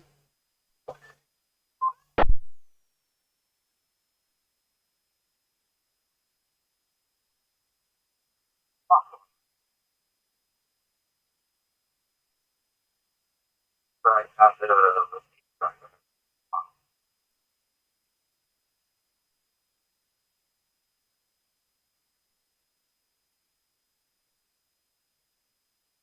Alright, one more time. I'm sorry, I missed about half of that. I was paying attention. you're just running live. That's true.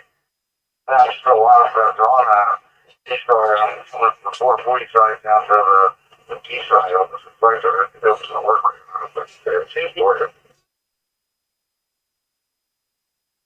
Okay, well, good deal. Yeah, well, besides my my hotspot, I've never used D-Star on a B machine. I've always been on a C machine. And the only B I've used has been right there on top of me, so I've not ever had any trouble with it. But yeah, it's I don't know, it's pretty cool. I never thought that uh, had this many people watching my YouTube channel tonight and kind of hanging out with me. That's awesome. That's pretty cool.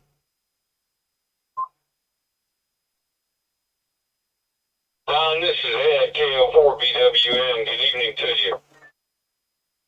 A lot of guys watch you door today. It says on 17 meters short today. There's a 17-meter activity repeater in Tennessee. If you're aware, it's south of me somewhere, south of me, up towards Winchester, I think. It's in Winchester or Manchester, one of those two, some outlet. That shows 17-meter activity. That's kind of cool. This is fun, Bruce. 18, 167.5, I think it is.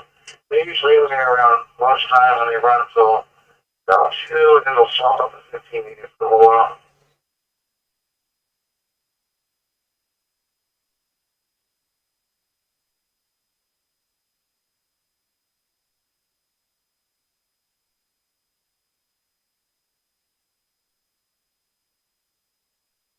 Steven, would you be interested in selling that ID31? And Ford GJT KO4BWN. And Don, where are you? Where are you located? Yeah, it's 4GKT returned. I'm in a little town called Monogua, Tennessee. About 30, 40 miles west of Nashville. Drive down on 40 to the Texas exit.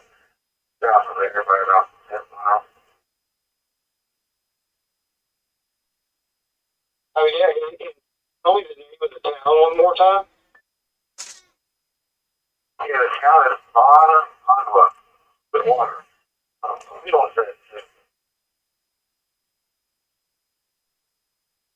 Gotcha.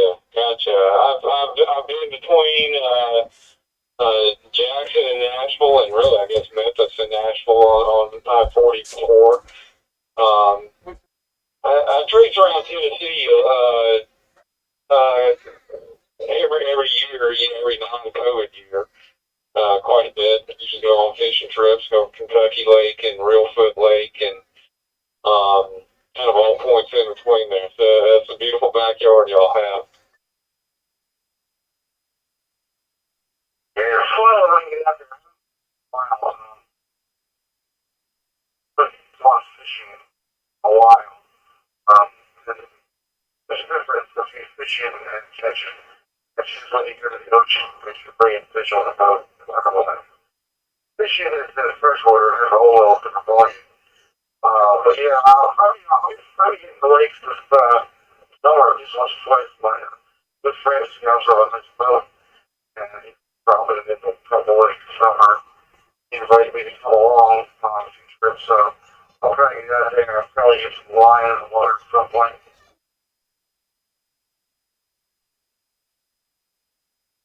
Oh yeah, definitely a difference between fishing and catching.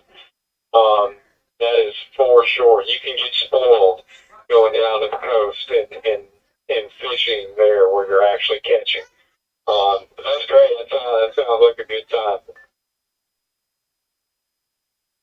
Yeah, because we grew up in Philly, so like going down the ocean was an hour drive, right? You're there. Yeah. So I pretty much lived down Jersey Shore growing up over summer. Grandparents had a house on the bayside, so we always used to get down here like all the time for the summer, and then like got old enough of it. Let's just go down in the summer. Usually wild crazy things that teenagers do when you let a little bit grow up. What would you take for it, Steven? I would be Sounds like a good time. I've never been to the beach up that way very before, interested but in buying it if you're interested in used to selling. work for a company up there in and around Warren and Berkeley Heights and Summit, and a lot of the people that I worked with would talk about going to those beaches. Yeah, it's called going down the shore. Right? Not the beach, it's going to the shore. But yeah. But, one thing I'd like to miss about being in Tennessee is it's an 8 hour drive, no matter which way I go. If I get down to the Rhythmic Riviera, it's 8 hours. If I go to, Georgia or the Carolina coast, it's reasonable 8 hours, more like 10. So yeah, I like it down also. But I'm just going out to Jersey this summer. My brother and sisters are renting a house. Hopefully, Rosie willing, I'll be able to make that trip.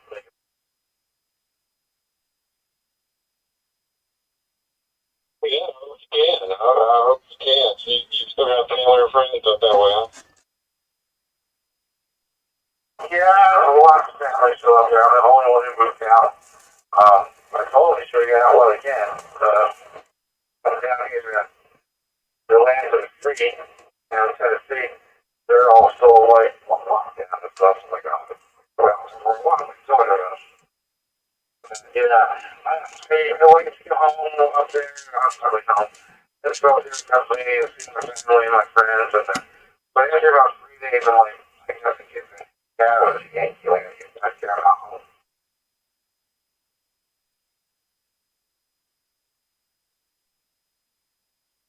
I hear you.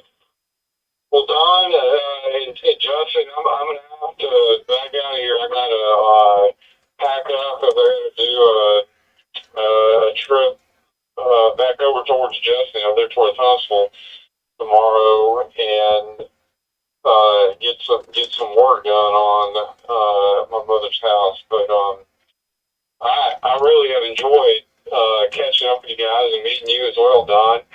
And I hope that y'all have a great evening. This is KO4 BWN in Acworth, Georgia. I'll be clear on your final.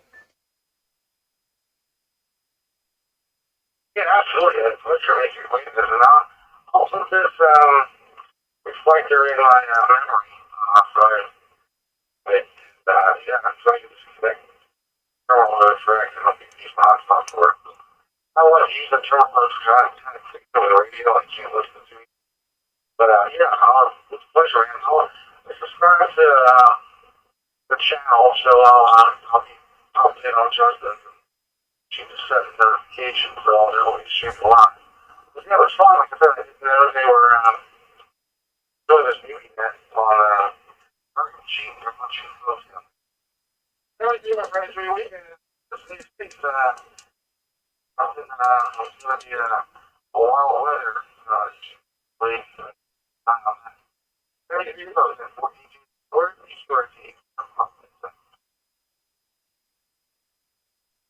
All right, Don and Ed. It's good talking to you, Ed. Thanks for coming and hanging out with me tonight on YouTube and on D-Star. Appreciate you being there. I don't know if you're going to be in. I'm sure you're not going to have any free time, but if you're still down Sunday, might zip down there and see you there. Do something if you need any help. Something, holler at me. I'll be around Sunday, and good chance tomorrow if it's raining in the morning for sure I'll be around. But if you need anything, give me a holler. Don't hesitate. I'll be there. But good evening to you, Ed and Don or Ron. I think it's Don. But yeah, catch the Newbie net on Maury County, Tennessee. 147, 120 with a 127 tone. Appreciate everybody coming and hanging out with me tonight. K4LN. Thanks, Ed.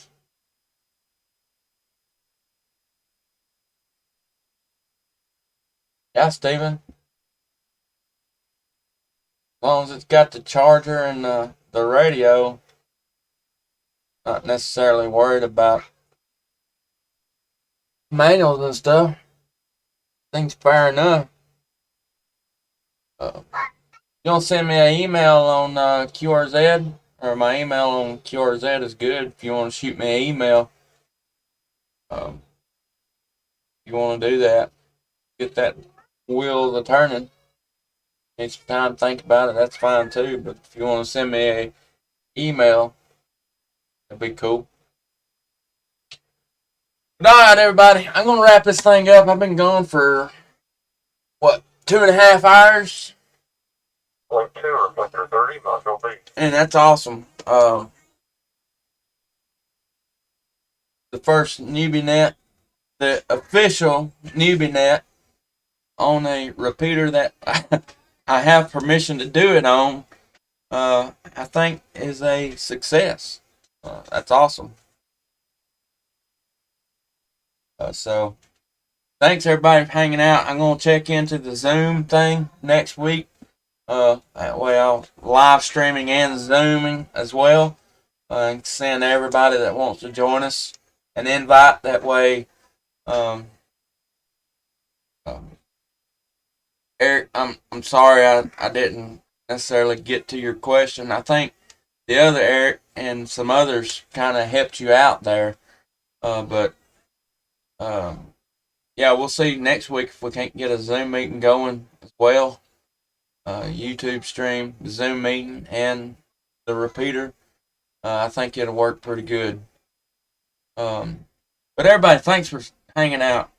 I've not even really been on HF. I kind of started this YouTube channel for HF, but I've not even been on HF, and I'm pretty successful tonight, in my opinion. Good, good participation. I love that.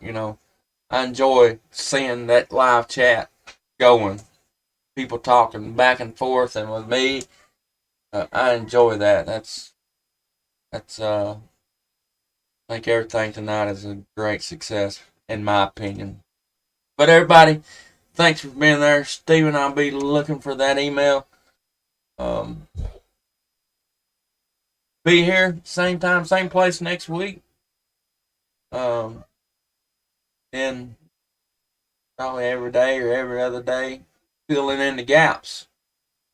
Eric, a lot of it depends on your landscape around you.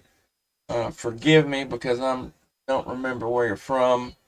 I'll find out real quick.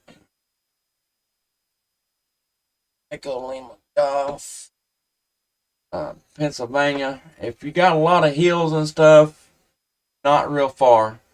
I've got a FT65 or FT60 Yazoo handheld,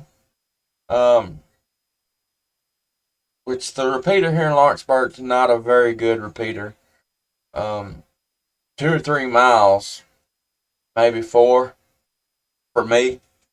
Actually, I can stand on my back porch and kerchunk the W4GGM repeater, the Maury County, Columbia, Tennessee repeater, and it's probably 30 miles away from me. That's just kerchunk, and I can't talk into it. Realistically, if you're on elevated ground, 10 miles. If you're not, 3 or 4, maybe a little better.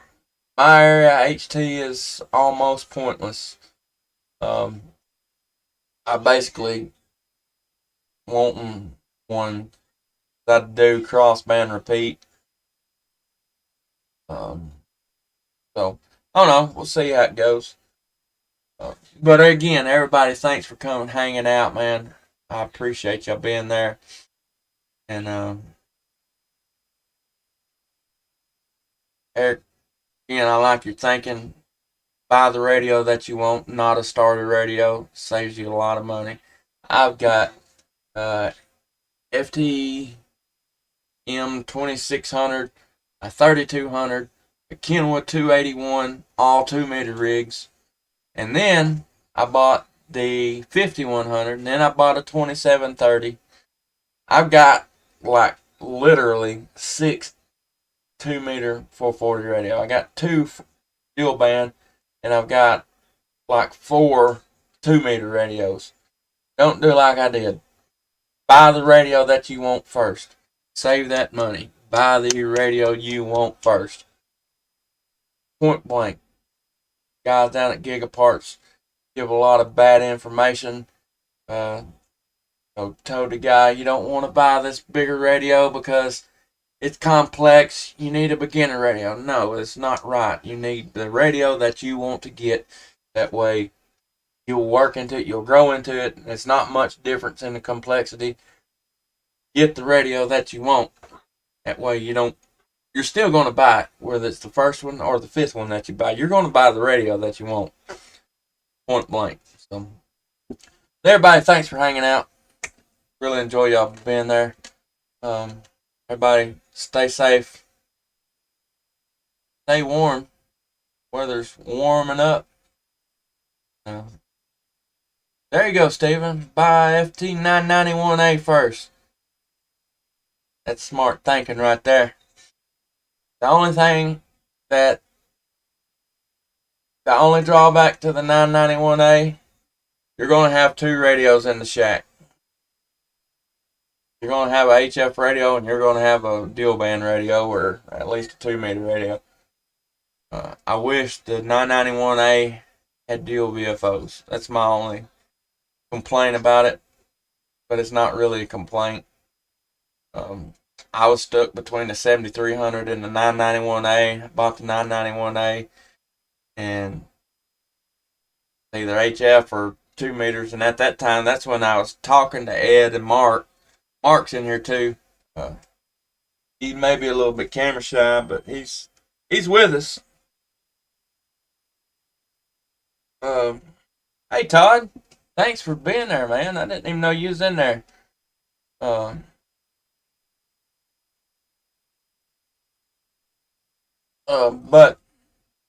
no, I bought the 991A, and don't get me wrong, I'm very satisfied with my 991A. But when me and Ed and Mark were talking, it was it was one or the other. I could either talk to them or I could listen to HF, or I was the first of our little group to get my General. So and as soon as I got my General, I got kind of turned on to FT8 and was burning it up, man. I'd stayed up 3 or 4 o'clock in the morning a couple nights a week and just be miserable at work, because that's the best time to make them big DX contacts. And by the way, there's a big DX contest going on this weekend. Make some good contacts to all the generals out there.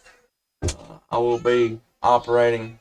Hopefully I won't have to work tomorrow and I'll spend all day on the radio.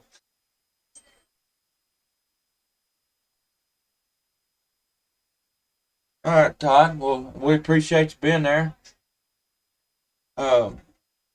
Maybe next week, get in on that Zoom meeting too. Appreciate you being there.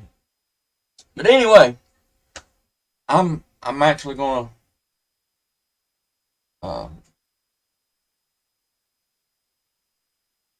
I'm gonna shut this thing down now.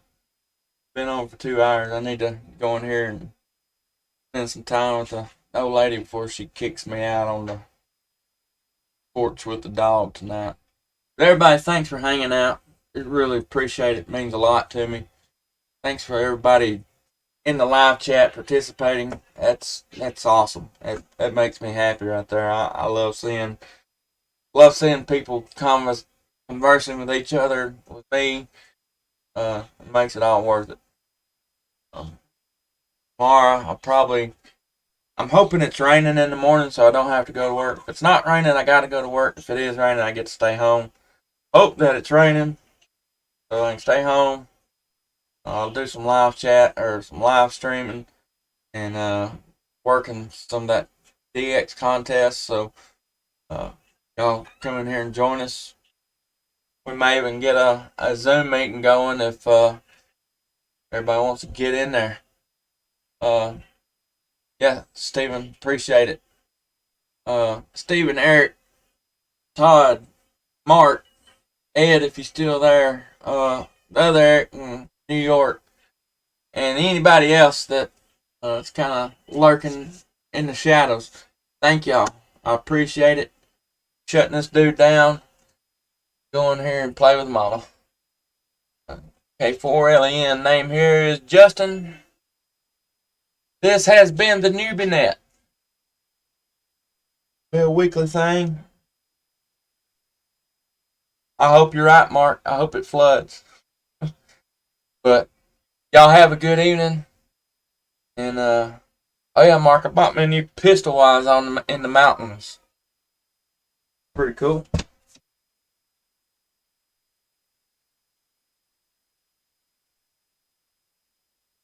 Hope this isn't against